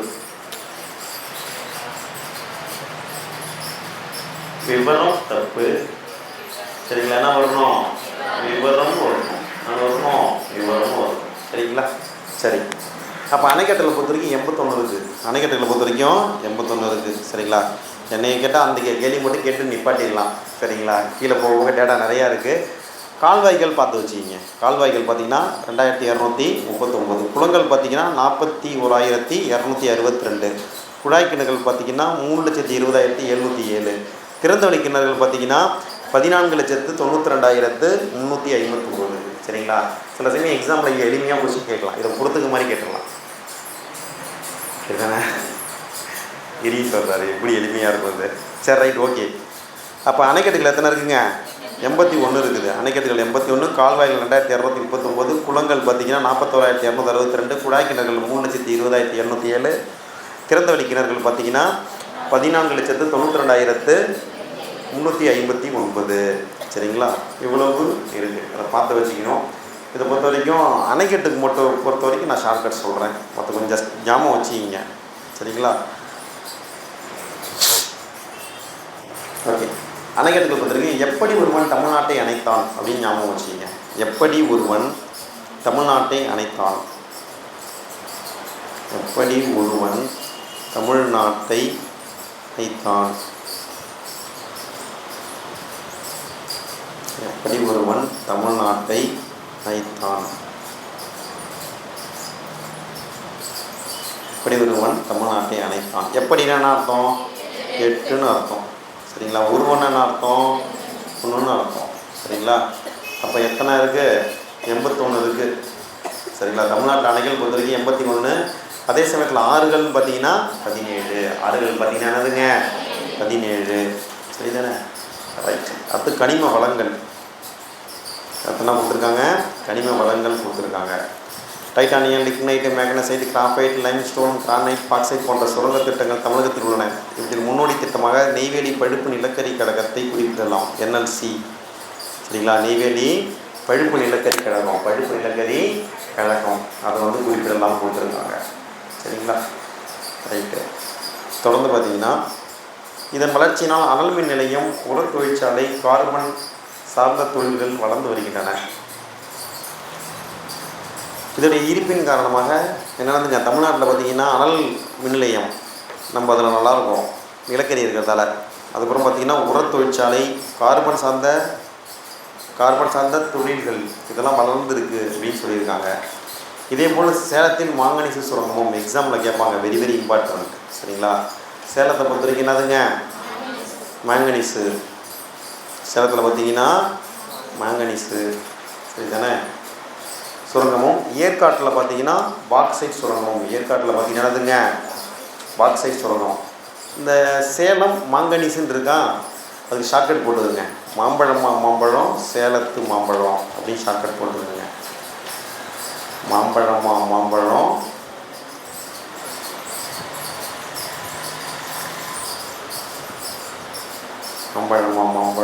சேலத்து மாம்பழம். மாம்பழம் சேலத்து மாம்பழம். சரிங்களா? அப்போ என்ன அர்த்தம்? சரிங்களா? ரைட்டு. அப்போ பார்த்தீங்கன்னா மாங்கனீஸ் சேலத்தில், மாங்கனீஸ் எங்கே கிடைக்குது? சேலத்தில் கிடைக்குது. சரி தானே? அடுத்து பாருங்கள், ஏற்காட்டில் பார்த்தீங்கன்னா பாக்சைட் சுரங்கம். ஏற்காட்டில் என்ன கிடைக்குது? பாக்சைட் சுரங்கம் கிடைக்குது. பாக்சைட் சுரங்கம் இருக்குது. சரிதானா? பாக்கு மரத்தில் ஏறு அப்படின்னு ஷார்ட்கட் போடுங்க. பாக்கு மரத்தில் ஏறு, பாக்கு மரத்தில் ஏறு. என்ன பொருள்? பாக்கு மரம் அப்படின்னா பாக்சைட் சுரங்கம், ஏறு அப்படின்னா ஏற்காடு. சரிதானே? பாக்கு மரத்தில் ஏறு, பாக்கு மரத்தில் ஏறு. அடுத்து பாருங்க, கஞ்சமலையில் பார்த்தீங்கன்னா இரும்புத்தாது சுரங்கம் இருக்குது. கஞ்சமலை என்ன இருக்குது? இரும்புத்தாது. சரிங்களா? கஞ்சனை இரும்பால் அடி அப்படின்னு ஷார்ட்கட் போட்டுக்கோங்க. கஞ்சனை இரும்பால் அடி.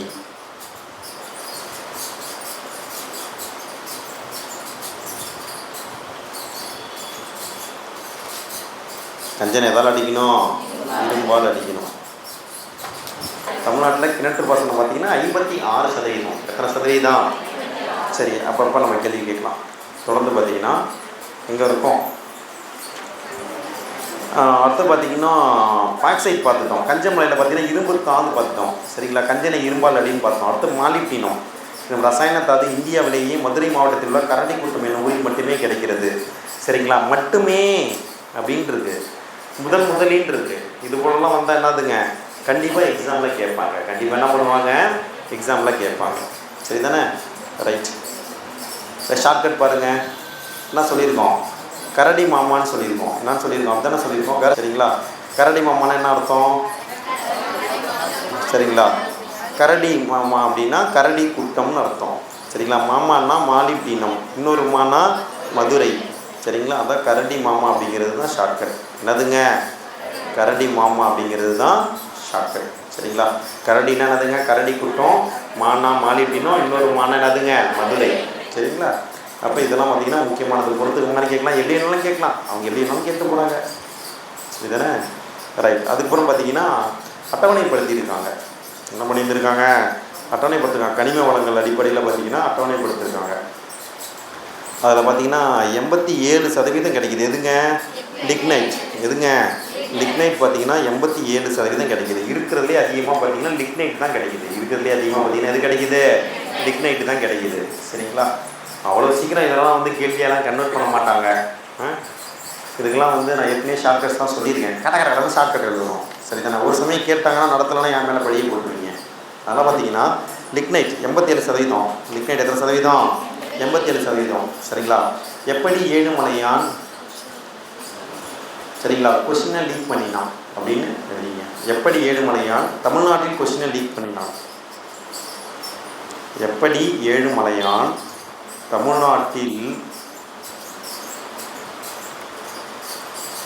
எப்படி ஏழுமலையான் சரிங்களா தமிழ்நாட்டுக்கு வேணால் டிஎன் அப்படின்னு எழுதிக்கோங்க. தமிழ்நாட்டில் கொஸ்டினை லீக் பண்ணினான். கொஸ்டின் என்ன பண்ணான்? லீக் பண்ணினான்.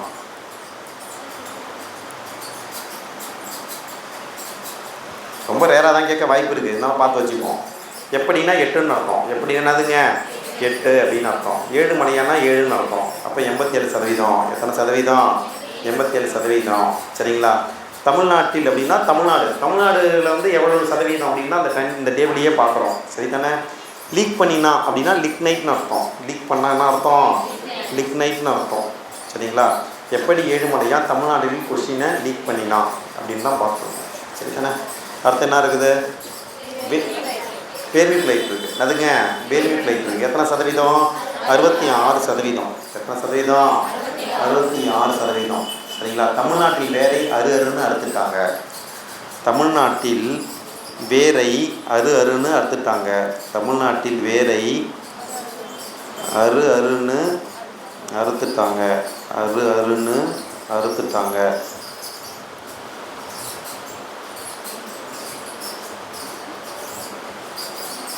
தமிழ்நாட்டில் வேரை என்ன அர்த்தம்? தமிழ்நாடுனா தமிழ்நாடு தான். வேறு எப்படின்னா வேர்வி ஃப்ளைட்னு அர்த்தம். அருன்னு அறுத்துட்டாங்க அப்படின்னா 66% அர்த்தம். சரி தானே? அடுத்து என்ன இருக்குது? கார்னெட். என்ன இருக்குதுங்க? கார்னெட்டை பொறுத்த வரைக்கும் 42%. கார்னெட்டை பொறுத்த வரைக்கும் 42%. சரிங்களா? என்ன ஷார்ட்கட் சொல்லியிருக்கோம்? தமிழ்நாட்டில் நாங்கள் 2 பேரும் காரில் போவோம். தமிழ்நாட்டுக்கு நாங்கள் 2 பேரும் தமிழ்நாட்டுக்கு நாங்கள் 2 பேரும் தமிழ்நாட்டுக்கு நாங்கள் 2 பேரும்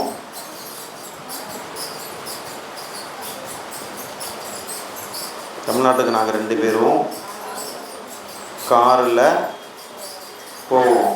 தமிழ்நாட்டுக்கு நாங்கள் 2 பேரும் காரில் போவோம். தமிழ்நாட்டுக்கு நாங்கள் 2 பேரும் காரில் போவோம். Okay. What is the next one? அடுத்து பார்த்தீங்கன்னா ஜெர்கான். எத்தனை சதவீதம்? தமிழ்நாடுக்குனா தமிழ்நாடு தான். நாங்கன்னா 4, 2 பேர் தான் 2. சரி தானே?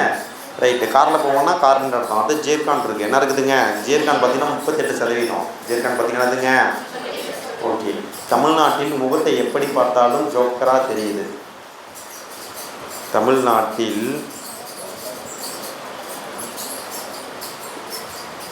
சரிங்களா? தமிழ்நாட்டில் முகத்தை எப்படி பார்த்தாலும் ஜோக்கராக தெரிகிறது. எப்படி பார்த்தாலும்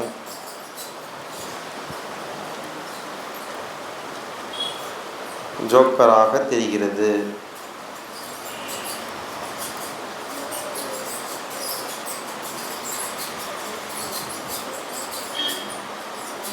ஓகே. தமிழ்நாட்டில் தமிழ்நாடு தான். முகத்தைனா 3, எப்படின்னா 8. எத்தனைங்க? 38. என்னதுங்க? 38. ஜோக்கராக தெரிகிறது அப்படின்னா என்னதுங்க?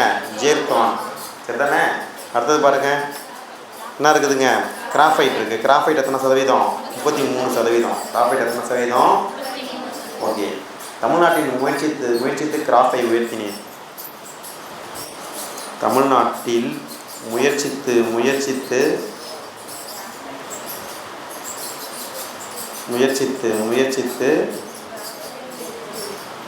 கிராஃபை உயர்த்தினேன்.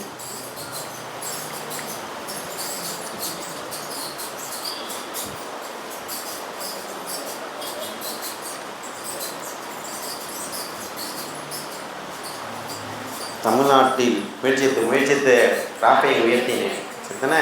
அப்போ 33ன்னு அர்த்தம். என்ன அர்த்தம்? 33ன்னு அர்த்தம். சரிங்களா? அடுத்த லெமனைட் இருக்குது. என்ன இருக்குதுங்க? லெமனைட் இருக்குது. லெமனைட் பார்த்தீங்கன்னா 28%. லெமனைட் பார்த்தீங்கன்னா என்னதுங்க? 28%. சரிங்களா? தமிழ்நாட்டில் 2 பேரும் எப்படி லெமனை சாப்பிட்டீங்க? தமிழ்நாட்டில் சரிங்களா 2 பேரும் எப்படி?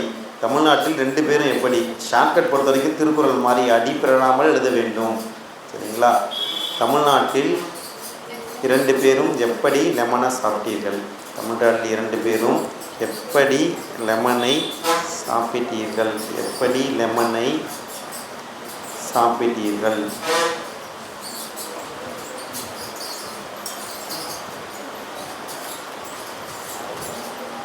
முடியாச்சா? தமிழ்நாடுனா தமிழ்நாடு தான். சரிங்களா? தமிழ்நாடுனா தமிழ்நாடு தான். 2னா 2, எப்படின்னா 8, லெமனை சாப்பிட்டீர்கள் அப்படின்னா லெமனைட் எத்தனை சதவீதம்? 28%. எத்தனை சதவீதம்? 28%. சரிங்களா? கொஷின் கஷ்டமாக கேட்கணுங்க. ரூட் டைல் என்னதுங்க? Root tile. அப்போ தான் நம்ம எல்லா ஃபேக்டரும் படிச்சிருக்கோம், நம்மளாம் ஆன்சர் பண்ண முடியும், மற்றவங்க ஆன்சர் பண்ண மாட்டாங்க. சரிங்களா? ரூட் டைல் பார்த்தீங்கன்னா 27%. ரூட் டைல் பார்த்தீங்கன்னா என்னதுங்க? 27%. சரிங்களா? ரைட். ரூட் டைலுக்கு என்ன ஷார்ட்கட்டு? 2 பேரும் ஏன் ரூட்டை கிராஸ் பண்ணுறாங்க? தமிழ்நாட்டில்னா தமிழ்நாடு பொருளாதாரத்தில் தமிழ்நாட்டோட குறியீடுகள் இதெல்லாம். சரிங்களா? தமிழ்நாட்டில் சரிங்களா 2 பேரும் ஏன் ரூட்டை கிராஸ் பண்ணுறாங்க? தமிழ்நாட்டில் 2 பேரும்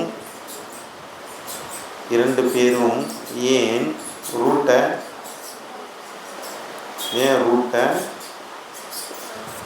சரிங்களா கிராஸ் பண்ணுறாங்க?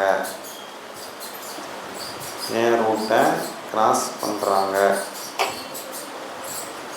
ஓகே. தமிழ்நாட்டில் 2 பேரும் ஏன் ரூட்டை கிராஸ் பண்ணுறாங்க? ஓகே. அப்போ 2னா 2, 7னா 7, 27. என்னதுங்க? 27. What is the next one? Root டைல்னு வந்துருச்சு. அடுத்து மோனோசைட். அது என்னதுங்க? மோனோசைட். சரிங்களா? மோனோசைட் பார்த்தீங்கன்னா 25% கிடைக்கிது. எத்தனை சதவீதம் கிடைக்கிது? 25% கிடைக்கிது. சரிங்களா? தமிழ்நாட்டில் கால் மோனோவாக போகுது. தமிழ்நாட்டில் கால் மோனோவாக போகிறது. தமிழ்நாட்டில் கார் மோனோவாக போகிறது. அது நாங்கள் மோனோவாகனா மோனோசைட். சரிங்களா? கால்னா 25%. கால்னா என்னதுங்க? நம்ம ஷார்ட்கட்டில் என்றைக்காவது பாதின்னு வந்துச்சுன்னா 15ன்னு அர்த்தம். என்ன நடத்தும்? 15ன்னு அர்த்தம். சரிங்களா? தமிழ்நாட்டில் கால் மோனோவாக போகிறது. What is the next one? Magnesite. என்ன இருக்குதுங்க? முன்ன பார்த்தது மோனோசைட், இப்போ பார்க்குறது மேக்னசைட். சரிங்களா? மேக்னா ஒரு ஏழை. தமிழ்நாட்டில் மேக்னா ஒரு ஏழை. தமிழ்நாட்டில் மேக்னா ஓர் ஏழை. தமிழ்நாட்டில் மேக்னா ஒரு ஏழை. ஓர் ஏழை தான் வரணும். அதான் வந்து இலக்கண பிழை இல்லாமல் வருது. தமிழ்நாட்டில் மேக்னா ஓர் ஏழை. அப்படிதானே? உயிரிழத்து பின்னாடி வந்தால் ஓர். சரிதானே? ஓர் வரணுமா ஒரு வரணுமான்னு பார்த்தா என்னதுங்க? இதுக்கு பின்னாடி ஒரு உயிர் எடுத்து வருது. ஓர் உயிர் அப்படின்னு ஒரு ஷார்ட்கட் சொல்லியிருப்பேன். நான் ஷார்ட்கட் சொல்லியிருப்பேன். ஓர் உயிர் அப்படின்னு ஒரு ஷார்ட்கட் சொல்லியிருப்பேன். ஓர்னா என்னது? உயிரிழத்துக்கு முன்னாடி ஓர் தான் வரணும். சரிங்களா? ஓர். அப்போ ஏழைன்னு வருது. அது முதல் எழுத்துனாலுக்கு உயிரிழத்து. அப்போ அதுதான் சரி. அப்போ தமிழ்நாட்டில் மேக்னா ஓர் ஏழை. தமிழ்நாட்டில் மேக்னா ஓர் ஏழை. சரிங்களா? இப்போ ஷார்ட்கட் எப்போதும் பேச்சு வழக்கில் எழுதுவோம். அதில் தவறுகள்லாம் இருக்கட்டும். அதையும் சரி பண்ணிக்க ட்ரை பண்ணுவோம். வேறு என்ன இருக்குது? இப்போ இன்னொரு ஷார்ட்கட் கொண்டு சொன்னோம். சரிங்களா? பாக்கு மரத்தில் ஏறினு ஷார்ட்கட் சொல்லியிருக்கோம். அப்படின்னு என்ன அர்த்தம்? பாக்கு மரத்தில் ஏறினா பாக்சைட் எங்கே கிடைக்கும்? ஏற்காட்டில் கிடைக்கும். எங்கே கிடைக்கும்? ஏற்காட்டில் கிடைக்கும். இதெல்லாம் பார்த்தீங்கன்னா தமிழ்நாட்டில் கிடைக்கக்கூடிய கனிம வளங்கள். சரிங்களா? தமிழகத்தில் கிணற்று பாசனம் எந்த அளவு இருக்குது? 56%. எத்தனை அணைகள் இருக்குது? 81 இருக்குது. எத்தனை ஆறுகள் இருக்குது? 17 ஆறுகள் இருக்குது. எத்தனை ஆறுகள் இருக்குது?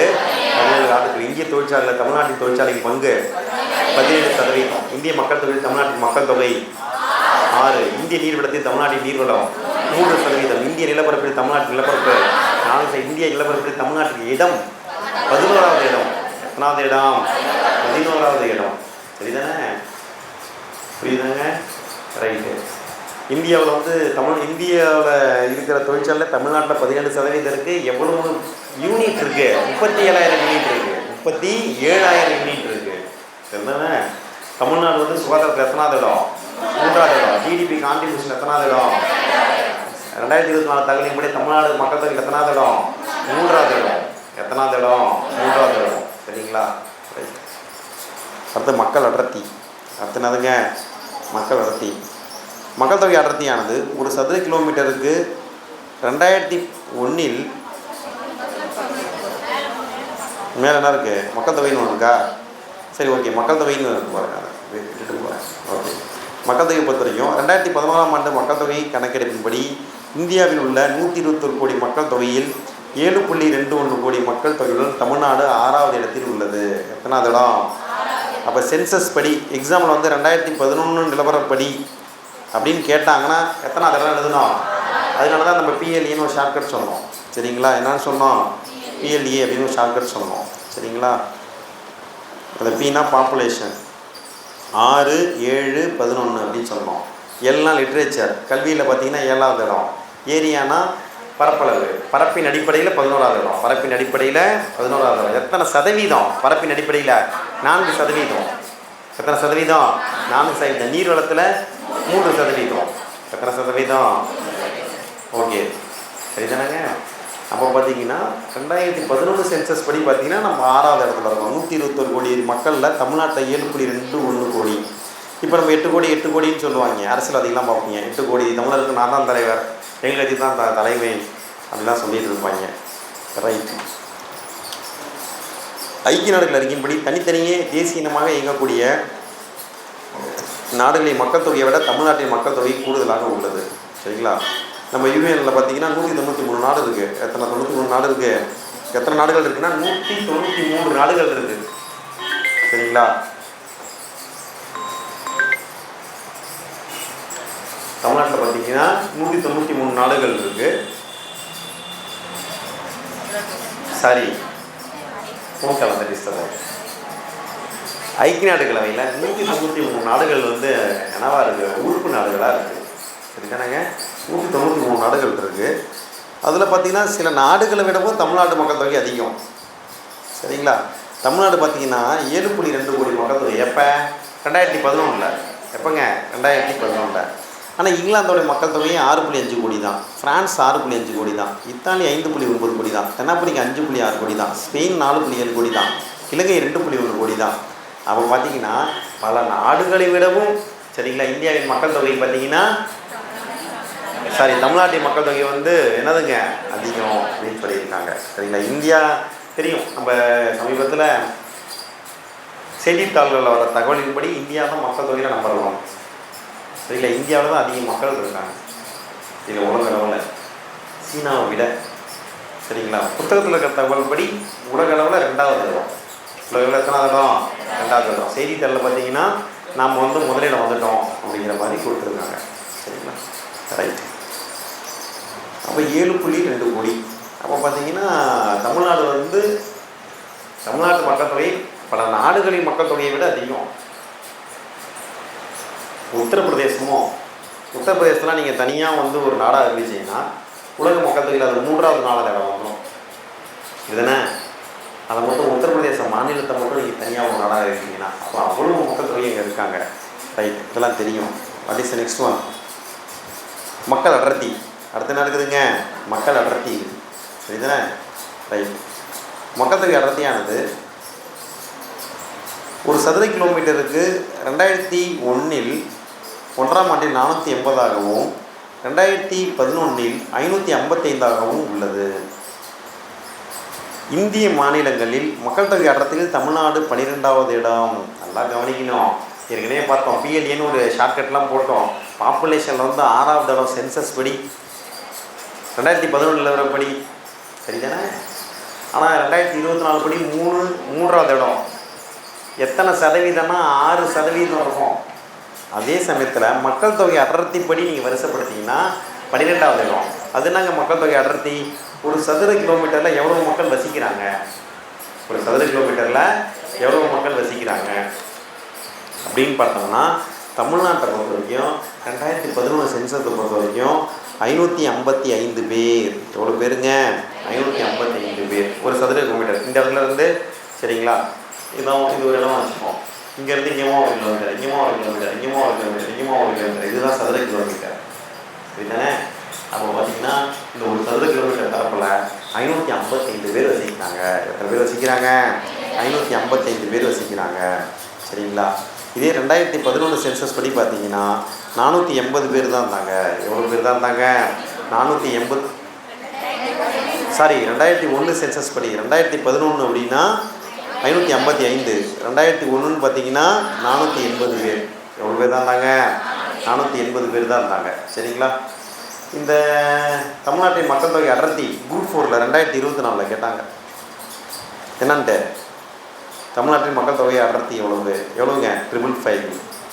எவ்வளோங்க? 555. வரி வரியாக வாசிக்கிறதுக்கு காரணம் என்னன்னா, கண்டிப்பாக இந்த பாடத்துக்கு ஒரு கேள்வி உண்டு. இந்திய மாநில மக்கள் தொகை அடர்த்தி அடிப்படையில் பார்த்தீங்கன்னா 12வது இடம். இந்திய மாநிலங்களில் மக்கள் தொகை அடர்த்தி படி வரிசைப்படுத்தினா தமிழ்நாடு எத்தனாவது இடம்? 12வது இடம், சரிங்களா? 2024 தகவல் படி மக்கள் தொகையில் எத்தனாவது இடம்? 3வது இடம்.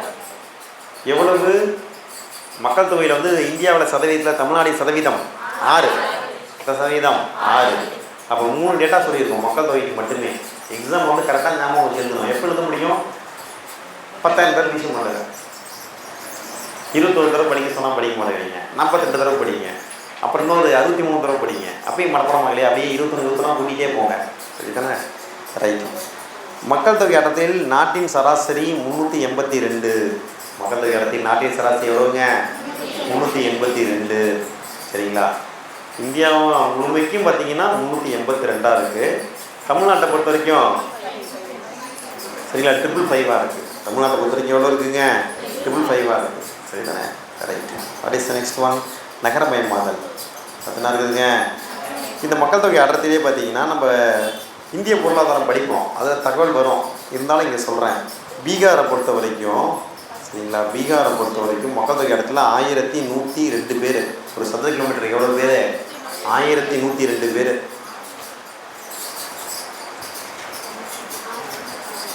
1102 படித்த மாதிரி இருக்கு. 10th புக்கில் 106 இருக்கா? பக்கத்தில் எழுதிக்கிங்க, சரிங்களா? 10th புக்கில் வந்து 1106 இருக்குது, எழுதிக்கிங்க. அருணாச்சல பிரதேசத்தை பொறுத்த வரைக்கும், சரிங்களா, அருணாச்சல பிரதேசத்தை பொறுத்த வரைக்கும் நான் எவ்வளோங்க? 17. அங்கே தான் நாட்டிலே குறைவு. அருணாச்சல பிரதேசத்தை பொறுத்த வரைக்கும் வெறும் ஒரு சதுர கிலோமீட்டருக்கு எவ்வளோ பேர் தான் இருப்பாங்க? 17 பேர் தாங்க. பாருங்கள், ஒரு சதுர கிலோமீட்டர் எவ்வளோ பரப்பும் நம்ம ஏற்கனவே சொல்லியிருக்கோம். அங்கே வெறும் 17 பேர் தான் இருப்பாங்க. எத்தனை பேர் தான் இருப்பாங்க? 17 பேர் தான் இருப்பாங்க. ஆனால் பீகாரை பொறுத்த வரைக்கும் 1102 அப்படின்னு சொல்லி நம்ம 1102, சரிதானே? 11th எக்கனாமிக்ஸ் ஸ்கூலில் கொடுத்துருக்காங்க, பார்த்து வச்சுக்கணும். அப்போ எப்படி எக்ஸாம் கேட்பாங்க? அதிகம் குறைவு, தமிழ்நாடு பொசிஷன். எந்த ஃபேக்டர் எடுத்தாலும், எந்த இண்டிகேட்டர் எடுத்தாலும் இது 3 ஞாபகத்தில் வச்சுக்கணும், சரிதானே? ரைட். அடுத்தது நகரமயமாதல். அடுத்த என்ன இருக்குதுங்க?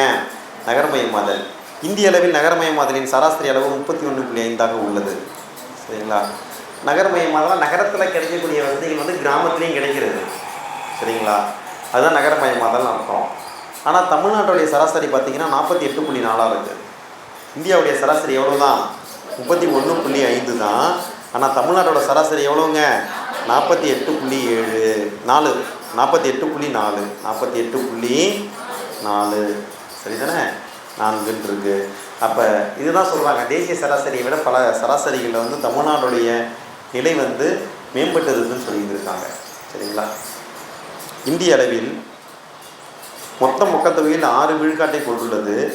இந்திய நகர மக்கள் தொகையில் தமிழக நகர மக்கள் தொகை 9.61% உள்ளது. சரிதானே? என்னங்க சொல்லியிருக்காங்க? இந்தியாவில் 100 மக்கள் இருந்தால் தமிழ்நாட்டில் எத்தனை மக்கள்? 6 மக்கள்.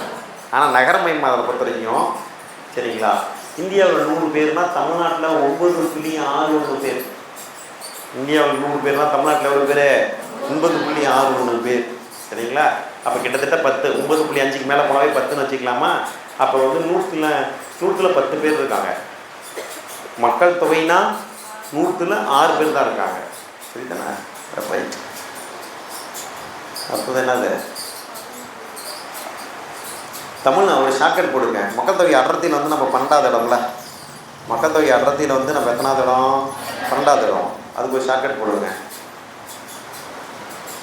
இந்தியாவில் தமிழ்நாட்டின் மக்கள் அடர்த்தி 1-2 தான்.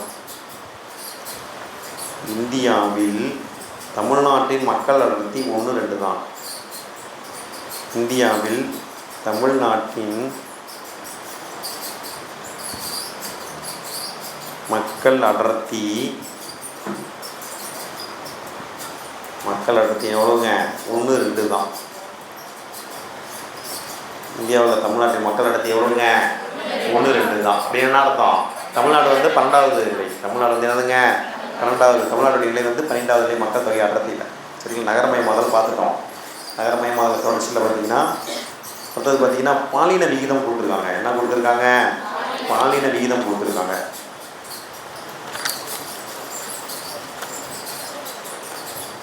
ஓகே. சமச்சீர் பாலின விகிதம் என்பது பெண்கள் வாழ்வில் மேம்பாடு அடைந்திருப்பதை குறிக்கிறது. அப்போ பாலின விகிதம் வந்து நல்லா மேம்பட்டு இருக்கும். அப்போ தான் பெண்கள் மேம்பட்டுருக்காங்கன்னு அர்த்தம். சரிங்களா? சமச்சீர் பாலின விகிதம் என்பது பெண்கள் வாழ்வில் மேம்பாடு அடைந்திருப்பதை குறிக்கிறது. தமிழ்நாட்டின் பாலின விகிதம் 995 ஆகும். தமிழ்நாட்டுடைய பாலின விகிதம் எவ்வளோங்க? 995. பிற மாநிலங்களுடன் ஒப்பிடும்போது போதும் இந்திய அளவிலும் இந்த விகிதம் மிக அதிகமாகும். பாலின விகிதத்தில் கேரளம், புதுச்சேரி யூனியன் பிரதேசத்திற்கு அடுத்தபடியாக தமிழ்நாடு 3வது இடத்தில் உள்ளது. சரிங்களா? ஃபஸ்ட் பிளேஸ் யார்? கேரளா. அங்கே பார்த்தீங்கன்னா 1084. கேரளாவில் எவ்வளோங்க? அது என்னங்க பாலின விகிதம்? 1000 ஆணுக்கு எவ்வளோ பெண் இருக்காங்க, அதுதான் பாலின விகிதம். சரிங்களா? 1000 ஆணுக்கு எவ்வளோ பெண் இருக்காங்க. இதுதானே? கேரளாவில் பார்த்தீங்கன்னா 1084 இருக்காங்க. பெண்கள் 1084, ஆண்கள் வந்து 1000. சரிங்களா? புதுச்சேரி பார்த்தீங்கன்னா 1038. புதுச்சேரி வந்து ஒரு யூனியன் பிரதேசம். சரிங்களா? 3வது இடம்னா புதுச்சேரி யூனியன் பிரதேசம், ஒரு மாநிலம் கிடையாது. மாநில அங்கீகாரம் அதுக்கு வழங்கப்படலை. சரிங்களா? நீங்கள் கான்ஸ்டியூஷனில் படிச்சிருப்பீங்க, ஒரு மாநிலம்னா என்ன, யூனியன் பிரதேசம்னா அதுக்கான அதிகாரம் வந்து வேறு மாதிரி வரையறுக்கப்பட்டிருக்கு. இதுதானே? இருக்கட்டும், பரவாயில்ல. அப்போ 1084 கேரளா.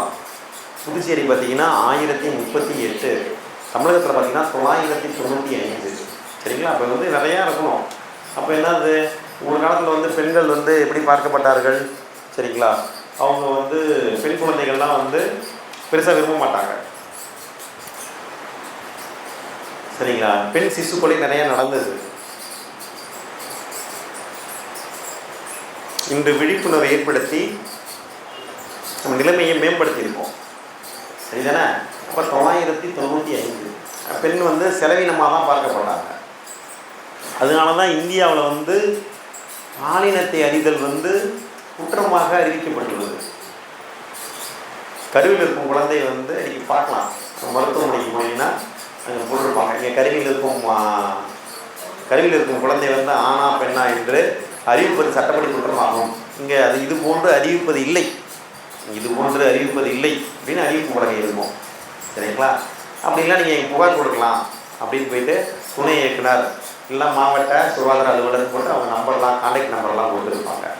ஏன் நம்ம வந்து பாலின தேர்வு பண்ணிடக்கூடாது. நம்ம பிறக்க போகிற குழந்தை இந்த குழந்தையாக இருக்கணும், அந்த குழந்தையாக இருக்கணும், என்ன பண்ணக்கூடாது, தேர்ந்தெடுத்துடக்கூடாது. சரிங்களா? அது வந்து இங்கே அஃபெக்ட் ஆகும்.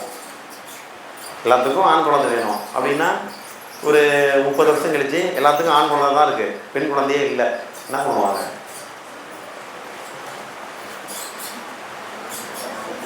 சரிங்களா? சமநிலையே இருக்காது. சரிதானே?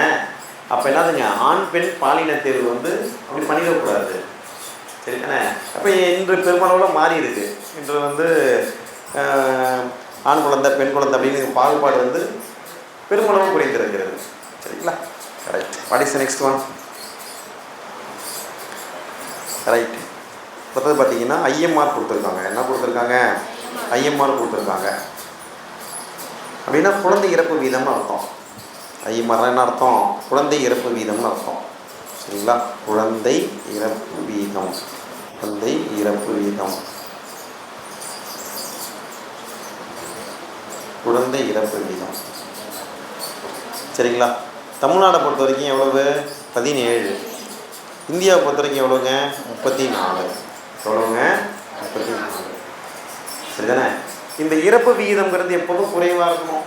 இறப்பு விகிதம் எப்படி இருக்கணும்? குறைவாக இருக்கணும். இந்தியாவில் பார்த்தீங்கன்னா 34 பேர் இறந்துடுறாங்க. ஆனால் தமிழ்நாட்டில் 17 பேர் தான். தமிழ்நாட்டில் எத்தனை பேர் தான்? 17 பேர் தான். அப்படி யாருமே இறக்கவே கூடாது. சரிங்களா? அது இன்னும் எப்படி குறைக்கிறது? இது பழைய டேட்டா தான். அப்போ புது டேட்டாவில் இன்னும் குறைஞ்சிருக்கும். சரிதானே? அப்போ குழந்தை இறப்பு வீதம்லாம் குறைவாக இருக்கணும். குழந்தை இறப்பு வீதம்லாம் எப்படி இருக்கணும்? குறைவாக இருக்கணும்.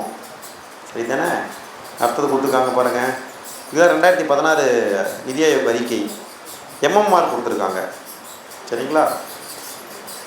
மகப்பேறு இறப்பு வீதம் என்னதுங்க? மகப்பேறு இறப்பு வீதம்.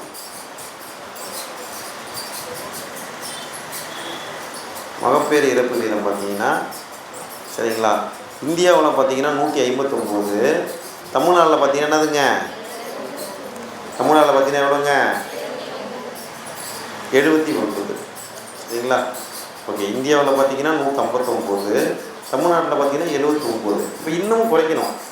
அவங்க கிட்டத்தட்ட நம்ம பாதி, இந்தியாவில் பாதியாக இருக்கும். 34ல் 17, கிட்டத்தட்ட 160 பாதி தான் 80. அது 159 நம்ம 79 இருக்கும். சரிதானே? ஓகே. மகப்பேறு இறப்பு இதை பொறுத்த வரைக்கும் 1 லட்சத்துக்கு எவ்வளோ பேர் இறக்குறாங்க அப்படி தான் கொடுத்துருக்காங்க. அதனால தான் என்ன பண்ணுவாங்க, ஒரு பெண் வந்து கருவுற்றாலே ஆரம்ப சுகாதார நிலையத்தில் என்ன பண்ணுவாங்க, பதிவு செய்ய சொல்லுவாங்க. சரிங்களா? பதிவு செய்ய சொல்லிட்டு அவங்கள வந்து செக்கப்லாம் வர வர அவங்களுக்கு இன்சென்டிவ்லாம் கொடுப்பாங்க, ஊக்கத்தொகை கொடுப்பாங்க. ஏன்னா அந்த கருவில் இருக்க குழந்தைக்கு எதுவும் ஆகக்கூடாது, அந்த கருவை சுமக்கக்கூடிய பெண்ணுக்கு எதுவும் ஆகக்கூடாது. தொடர்ந்து அவங்க மானிட்டரிங்கில் இருக்கும். ஏன்னா அதுக்கப்புறம் வந்து அந்த இன்ஸ்டால்மெண்ட்டில் வந்து அமௌண்ட்லாம் கொடுப்பாங்க. அதே வந்து நீங்கள் அரசு மருத்துவமனை இல்லை ஆரம்ப சுகாதார நிலையம் அங்கே வந்து பிரசவம் நடந்துச்சுன்னா அதுக்கு ஒரு இன்சென்டிவ் கொடுப்பாங்க. செக்கப்புக்கு என்ன பண்ணுவாங்க, அதுக்கு ஒரு இன்சென்டிவ் கொடுப்பாங்க. ஒரு குறிப்பிட்ட அமௌண்ட் எனக்கு சரியாக தெரியல, 12,000 சம்திங் அது போல் மொத்தமாக. அதை 2, 3 ஸ்பிளிட் 4 ஸ்பிளிட்டாக கொடுப்பாங்க. அப்போ ஒரு செக்கப்புக்கு அப்புறம் வெளியேறும், அடுத்த ஒரு செக்கப் அப்புறம் ஒரு குறிப்பிட்ட மாதம் வச்சுருப்பாங்க. ஒரு 3 மாதத்துக்கு 4 மாதத்துக்கு ஒரு முறை என்ன பண்ணுவாங்க, அமௌண்ட்டை வந்து அவங்களுக்கு வந்து கிரெடிட் பண்ணுவாங்க. சரிதானே? அப்போ வந்து அந்த குழந்தைய வந்து என்ன பண்ணுறாங்க, குழந்தையும் சரி அந்த கருவுற்ற தாயையும் சரி, சரிங்களா, அரசு பாதுகாக்குது. சரி, பாதுகாக்கிற நடவடிக்கைகள் ஏற்படுது. அப்போ வந்து மருத்துவமனைகளில் பிரசவம் அதை வந்து ஊக்குவிக்கிறது. சரிங்களா? அப்போ தான் ஏதாவதுன்னா என்ன பண்ண முடியும், குழந்தையை காப்பாற்ற முடியும்.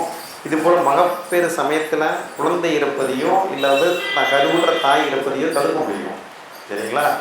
அவங்க எல்லாமே யார், நாட்டின் சொத்து. சரிதானா? ஒரு கருவுற்ற தாயாக இருந்தாலும் சரி, இந்த குழந்தையாக இருந்தாலும் சரி, எல்லாமே தான் நாட்டின் சொத்து. இருந்தாலும் வந்து நம்ம தெரியும், குழந்தைக்கும் பெண்களுக்கும் அதிக முக்கியத்துவம் அரசு கொடுக்கும். சரி, அடுத்து பாருங்கள், வாழ்நாள் எதிர்பார்ப்பு காலம். வாழ்நாள் எதிர்பார்ப்பு காலம். சரிங்களா? இந்தியாவை பொறுத்த வரைக்கும் 67.9. இந்தியாவை பொறுத்த வரைக்கும் எவ்வளோங்க, 67.9. தமிழ்நாட்டை பொறுத்த வரைக்கும் 70.6. 70.6. சரிங்களா? இங்கே நமக்கு வந்து அந்த இன்ஃப்ராஸ்ட்ரக்சர்லாம் இருக்குது, தேவையான வந்து மருத்துவ வசதிகள் இருக்குது. சரிங்களா? மருத்துவ கட்டமைப்பு இருக்குது. அதெல்லாம் என்ன பண்ண முடியும். அப்போ நம்ம வாழ்நாள் எதிர்பார்ப்பு காலம் அதிகமாக என்னதுங்க, நோய் வந்துச்சுன்னா அந்த நோயிலேருந்து மீள்வதற்கான சரிங்களா? வசதிகள் வந்து நம்ம இருக்கணும். அப்படியே தமிழ்நாட்டில் இருக்குது. இந்தியாவில் பார்த்தீங்கன்னா சராசரி பார்த்தீங்கன்னா 67.9, தமிழ்நாட்டில் பார்த்தீங்கன்னா எவ்வளோங்க? 70.6, 70.6. சரிங்களா? அடுத்து பாருங்கள், இதே ஆணாக இருந்தால் இந்தியாவுக்கு பார்த்தீங்கன்னா 66.4, 66.4. தமிழ்நாடாக இருந்தால் 68.6, 68.6. பெண்ணாக இருந்தால் இந்தியாவில் பார்த்தீங்கன்னா 69.6, 69.6. தமிழ்நாட்டை பொறுத்த வரைக்கும் 72.7. சரிதானே? நீ பாஸ் பண்ணா அதை கேளு. சரிதானே? ரைட்டு. எக்ஸாமில் கேட்பாங்க, கண்டிப்பாக கேட்பாங்க. சரிங்களா? இந்தியாவின் சராசரி எதிர்பார்ப்பு காலம் இந்தியாவுக்கு எவ்வளவு? 67.9, தமிழ்நாடுக்கு 70.6, பெண்ணுக்கு இந்தியாவுக்கு 69.6, தமிழ்நாட்டில் வந்து ஆண்களுக்கு 68.6. சரிங்களா? இந்தியாவில் வந்து பெண்ணுக்கு 69.6, தமிழ்நாட்டில் 72.7. சரிங்களா? அட் த சேம் டைம் வந்து இந்தியாவில் ஆண்களுக்கான வாழ்நாள் எதிர்பார்ப்பு காலம் 66.4, 66.4. சரிதானே? பார்த்து வச்சுக்கணும், ரொம்ப ரொம்ப முக்கியம். நீ ஷார்ட்கட் கூட சொல்லியிருந்திருக்கேன். சரிதானே? என்ன சொல்லியிருக்கோம்? தமிழ்நாட்டில் அதிக வாழ்நாளுக்காக ஏன் முட்டையை ஆர்வமாக சாப்பிடணும்? எழுதிக்கிங்க. தமிழ்நாட்டோட சராசரி ஆயுட்காலம், அது ஆண் பெண். சரிங்களா? அப்படி யாராக இருந்தாலும் காமனாக எவ்வளோ வருஷம் நம்ம பிறந்துட்டோம், சராசரி எத்தனை வருஷம் இருக்க வாய்ப்பு இருக்கு? 70.6, 70.6. ஊடுவருக்கும் குறைச்சலாம் இருக்கும், சராசரி தான் 70.6. அப்போ தமிழ்நாட்டில்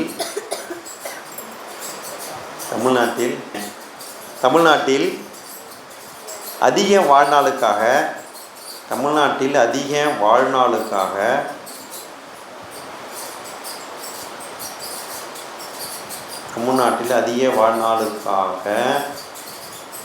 சரிங்களா, ஏன் முட்டையை ஆர்வமாக சாப்பிட்டார்கள்?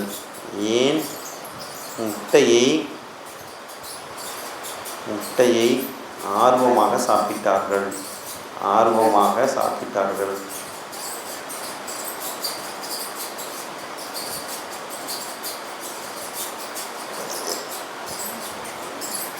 தமிழ்நாட்டில் அதிக வாழ்நாளுக்காக ஏன் முட்டையை ஆர்வமாக சாப்பிட்டார்கள்? தமிழ்நாடு தான். அதிக வாழ்நாளாக வாழ்நாள் எதிர்பார்ப்பு காலம் ஏன்னா 7, முட்டைனா முட்டை 70.6 இருக்கா? அதனால தான் ஆர்வமாகன்னு சொல்லியிருக்கோம். என்னன்னு சொல்லியிருந்திருக்கோம்? ஆர்வமாகன்னு சொல்லியிருந்திருக்கோம். சரிதானே? தொடர்ந்து பாருங்கள். கல்வியறிவு பொறுத்த வரைக்கும் எக்ஸாமில் கேட்டது இதேமாரி அட்டா நல்லா இருக்குது பாருங்கள், கண்டிப்பாக கேள்வி வருங்க. நான் தான் சொல்லிட்டேன், ஒரு கேள்வியே 2 கேள்வியே அந்த புக்கில் இந்த பாடத்தில் உண்டு. கல்வியறிவை பொறுத்த வரைக்கும் இந்தியாவுடைய சராசரி பார்த்திங்கன்னா 74.04. எக்ஸாமில் கேட்ட கேள்வி 2014 கேட்டாங்க. நிறைய தடவை கேட்டிருக்காங்க, 2 தடவை கேட்டிருக்காங்க. எனக்கு தெரிஞ்சு 2 தடவையோ 3 தடவையோ கேட்டிருக்காங்க. 74.04. சரிங்களா? 74.04. எக்ஸாமில் என்ன கேட்பாங்க? 74.40 அப்படின்னு கேட்பாங்க. அதேமாரி ஒரு முறை கேட்டிருந்தாங்க. இப்போ ஃபைனல் டேட்டா ரிலீஸ் பண்ணுறதுக்கு முன்னாடி ஒரு டேட்டா ரிலீஸ் பண்ணுவாங்க. சரிங்களா? அதுலலாம் பார்த்தீங்கன்னா 74.40 தான் இருந்தது. எக்ஸாமில் 2 டேட்டாவும் கொடுத்துருந்தாங்க. 74.40 கொடுத்துருந்தாங்க, 74.04 கொடுத்துருந்தாங்க. ஆனால் ஆன்சர் என்ன தான்? 74.04. ஏன்னா அவங்க அக்யூரேட் டேட்டா தான் வேணும். சரிங்களா? இப்போ 2014 வந்து அப்போ தானே சென்சஸ், 11 தான் சென்சஸ்ஸு. அப்போ அந்த டேட்டாவெல்லாம் ஃபைனலைஸ் பண்ணி ரொம்ப அக்யூரேட்டாக வெளியிட பார்த்தீங்கன்னா என்னதுங்க, ஒரு 2-3 வருஷம் ஆயிரும்.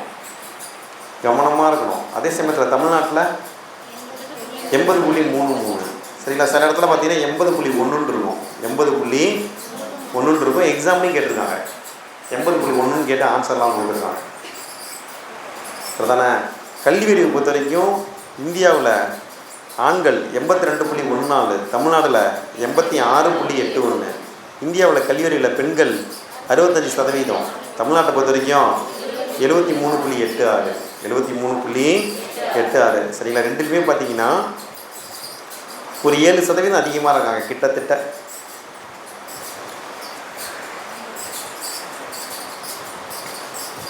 பாலின விகிதம் பாருங்கள், தமிழ்நாட்டில் பார்த்தீங்கன்னா 995, இந்தியாவுக்கு பார்த்தீங்கன்னா 940. ரெண்டுமே எக்ஸாமில் கேட்டது. இது இப்போ இந்த கட்டம் இருக்குல்ல, இல்லை 10 கேள்வி கேட்டிருக்காங்க எக்ஸாமில். ஏதோ ஒன்று கேட்பாங்க. சரிங்களா? 995 கேட்டிருக்காங்க, 940 கேட்டிருக்காங்க. இந்தியாவுடைய மக்கள் தொகை அடர்த்தி எவ்வளோங்க?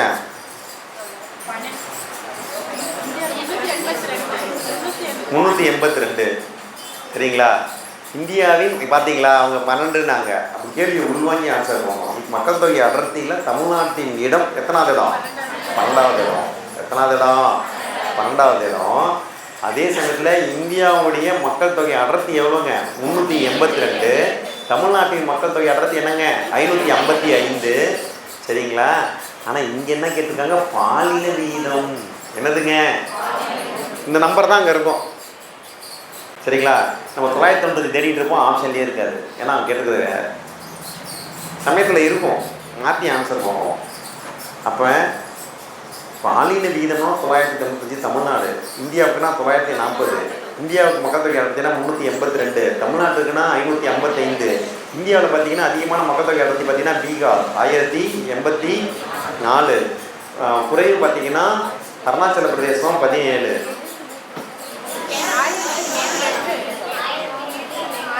ஏங்க நான் என்ன கேட்குறேன், மக்கள் தொகை அடர்த்தி பேசிகிட்டு இருக்கேன். நான் மக்கள் தொகை அடர்த்தியில் வந்து பீகாரில் தான் அதிகம். சரிங்களா? பாலின விகிதம் தாங்க கேரளா அதிகம். மாற்றி சொல்கிறேன்னா, பீகார் 1102. 1102. ஓகே. பாலின விகிதம் கேரளா 1084, புதுச்சேரி 1038, தமிழ்நாடு 995. சொல்லுங்க பார்ப்போம். ஓகே, வேற என்ன இருக்கு? அடுத்து பார்த்தீங்கன்னா குழந்தை இறப்பு விகிதம் 1 வயதுக்குள் கொடுத்துருக்காங்க. பச்சிலம் குழந்தை இறப்பு விகிதம் கொடுத்துருக்காங்களா புது புக்கில்? குழந்தை இறப்பு விகிதம் 1 வயதுக்குள் கொடுத்துருக்காங்க. குழந்தை இறப்பு விகிதம் பார்த்தீங்கன்னா நாங்கள் 2 டேட்டா பார்த்தோம்ல. ஒன்று 1 வயதுக்குள்ளே இறந்து போயிடுது, இன்னொன்று பார்த்தீங்கன்னா 5 வயதுக்குள்ளே இறந்து போயிடுது. அதனால தான் பார்த்தீங்கன்னா அடுத்தடுத்து தடுப்பூசிகள்லாம் கொடுத்துட்டு இருப்பாங்க. இந்த இத்தனை மாதம் இந்த தடுப்பூசி போடணும், இந்த மாதிரி எத்தனை தடுப்பூசி போடணும் இல்லை அப்படின்னு உங்களுக்கு வந்து மருத்துவ குழுமத்தால் பரிந்துரைக்கப்பட்டுள்ளது. இருக்கட்டும். இப்போ தமிழகத்தில் பார்த்தீங்கன்னா இறப்பு விகிதம் 1 வயதிற்குள், தமிழகத்தில் குழந்தை இறப்பு விகிதம் மற்ற மாநிலங்களை விட குறைவாக உள்ளது. நிதி ஆயோக் அறிக்கையின்படி 2014ஆம் ஆண்டில் தமிழ்நாட்டில் குழந்தை இறப்பு விகிதம் 17. இது தேசிய சராசரியில் பாதி, 34ல் பாதி. ஏற்கனவே பார்த்தோம், இந்த அட்டவணை தான் பார்த்தோம். மகப்பேறு இறப்பு விகிதம் பார்த்தோம். 1 லட்சம் மகப்பேரில். சரிங்களா? 1 லட்சம் மகப்பேரில் பார்த்தீங்கன்னா உங்களுக்கு என்னதுங்க? தமிழ்நாடை பொறுத்த வரைக்கும் 79, இந்தியாவை பொறுத்த வரைக்கும் 159. சரிங்களா? மகப்பேறு இறப்பு விகிதத்தில் கேரளாவில் பார்த்தீங்கன்னா வெறும் 61 பேர் தான் இறக்குறாங்க. எத்தனை பேர் தான் இறக்குறாங்க? மகாராஷ்டிரா பொறுத்த வரைக்கும் 67 பேர், தமிழ்நாடை பொறுத்த வரைக்கும் 79. உடனே எக்ஸாமில் கேட்பாங்க, மகப்பேறு இறப்பு விகிதத்தில் எந்த மாநிலம் 2வது இடத்தில் உள்ளது அப்படின்னு கேட்பாங்க. கேரளா, தமிழ்நாடு, மகாராஷ்டிரா. உடனே நம்ம தமிழ்நாடு தானே ஆன்சர் மாதிரி கொஸ்டின்லாம் ஃப்ரேம் பண்ணுவாங்க. தமிழ்நாடு அப்படின்னு ஆன்சர் பண்ணுவோம். நம்ம மைண்ட்லாம் அங்கே அப்படிலாம் போய் யோசிக்கும். சரிதானே? யோசிக்கலாம், தப்பு இல்லை. ஆனால் டேட்டாவை படிச்சிக்கிங்க. கேரளா 61, மகாராஷ்டிரா 67, தமிழ்நாடு பார்த்தீங்கன்னா எவ்வளோங்க? 79. தமிழ்நாடு எவ்வளோங்க? 79. சரிங்களா? இதுக்கு ஒரு ஷார்ட்கட் சொல்லியிருக்கோம். சரிங்களா? எம்எம்ஆரில் கேஎம்டி அப்படின்னு ஒரு ஷார்ட்கட் சொல்லியிருக்கோம். எம்எம்ஆரில் கேஎம்டி அப்படின்னு ஒரு ஷார்ட்கட் சொல்லியிருக்கோம்.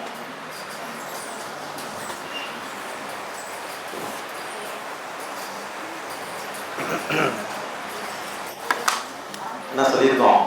எம்எம்ஆரில் கேஎம்டி. சரிதானே? நல்லா தெரிஞ்சுக்கிங்க, வகுப்பு கவனிங்க. இதுதானே? கவனிச்சு எக்ஸாம் போனாலே பாதி ஆன்சர் பண்ணிடலாங்க. நாம விட்டுருவோம். ரைட். அப்போ கேஎம்டின்னு என்னது? கேரளா, மகாராஷ்டிரா, தமிழ்நாடு. எம்எம்ஆர்னால் உங்களுக்கு தெரியும், மகப்பேறு இறப்பு விகிதம். What is next one? வாழ்நாள் எதிர்பார்ப்பு காலம். வாழ்நாள் இது இப்போ தான் நான் பார்த்துட்டோம்னா நம்ம அட்டவணையும் படிச்சிட்டோம். அடுத்து எழுத்தறிவு நிலை, அந்த அட்டவணையும் படிச்சிட்டோம். சரிதானே? அடுத்தது மொத்த மாநில உள்நாட்டு உற்பத்தி. சரிங்களா? நீங்கள் ஜிடிபி இதெல்லாம் படிச்சிருப்பீங்க. Gross domestic product. சரிங்களா? கிராஸ் டொமஸ்டிக் ப்ராடக்ட்னால் என்னது? ஒரு ஆண்டில், சரிங்களா, ஒரு ஆண்டுனா ஒரு ஆண்டு, அது நிதியாண்டுனா இந்தியாவை பொறுத்த வரைக்கும் ஏப்ரல் 1லேருந்து வரைக்கும், அதாவது ஏப்ரல் 1 இப்போ எடுத்துக்கோமே, மார்ச் 1 சாரி ஏப்ரல் 1 2025 மார்ச் 31 2026 வரைக்கும். இதுதான் ஒரு ஆண்டு. ஒரு ஆண்டில் ஓர் எல்லையில், சரிங்களா, இதுதான் எல்லை. இதுதானதுங்க எல்லையில் உற்பத்தி செய்யப்பட்ட பண்டங்கள் மற்றும் பணிகள். பண்டங்கள்னா குட்ஸு, சரிங்களா, பணிகள்னா சர்வீசஸ். பணிகள் என்னதுங்க சர்வீசஸ். இப்போ பொருள் இருக்குது, பேனா இருக்குது, அது வந்து பொருள். கம்ப்யூட்டர் இருக்குது, அது வந்து பொருள். ஃபேன் இருக்குது, அது வந்து பொருள். அதுதான் பண்டங்கள், சரிங்களா. சர்வீசஸ் அப்படின்னா நீங்கள் வந்து ஸ்கூலுக்கு போவீங்க, அதுக்கு ஃபீஸ் கட்டுவீங்க. அகாடமிக்கு போவீங்க, ஃபீஸ் கட்டுவீங்க, சரிங்களா. ட்ரெயினில் பயணம் பண்ணுவீங்க, பயணம் பண்ணுறதுக்கு வந்து டிக்கெட் எடுப்பீங்க. பஸ்ஸில் பயணம் பண்ணுவீங்க, பயணம் பண்ணுறதுக்கு டிக்கெட் எடுப்பீங்க, சரிங்களா. இதெல்லாம் சர்வீசஸ். இதெல்லாம் என்னதுங்க சர்வீசஸ். பேங்க்கில் பணத்தை போட்டு வச்சுருக்கீங்க, உங்கள் பணத்தை பத்திரமா பாதுகாக்கிறாங்க, அவங்களுக்கு நீங்கள், சரிங்களா. உங்கள் அக்கௌண்ட்ஸை மெயின்டைன் பண்ணுறாங்க, பேங்கிங் சார்ஜஸ்லாம் பண்ணுறாங்க. அப்புறம் ஒரு ஆண்டில் ஒரு ஆண்டுனா ஒரு நிதியாண்டு. ஒரு நிதியாண்டுனா இந்தியாவை பொறுத்த வரைக்கும் ஏப்ரல் 1 அடுத்த மார்ச் 31 வரைக்கும், சரிங்களா. ஒரு ஆண்டில் குறிப்பிட்ட எல்லை பார்த்துட்டோம். அதில் உற்பத்தி செய்யப்பட்ட பண்டங்கள் மற்றும் பணிகளின் மொத்த மதிப்பு தான் என்னதுங்க ஜிடிபி. வெளிநாட்டுக்காரங்க கூட இங்கே நிறுவனம் வச்சுருப்பாங்க. அவங்க வெளிநாட்டு நிறுவனங்களால் உற்பத்தி செய்யப்பட்ட பண்டங்கள் மற்றும் பணிகளின் மதிப்பை கணக்கிட வேண்டுமா என்றால் வேண்டுமா கூடாதா?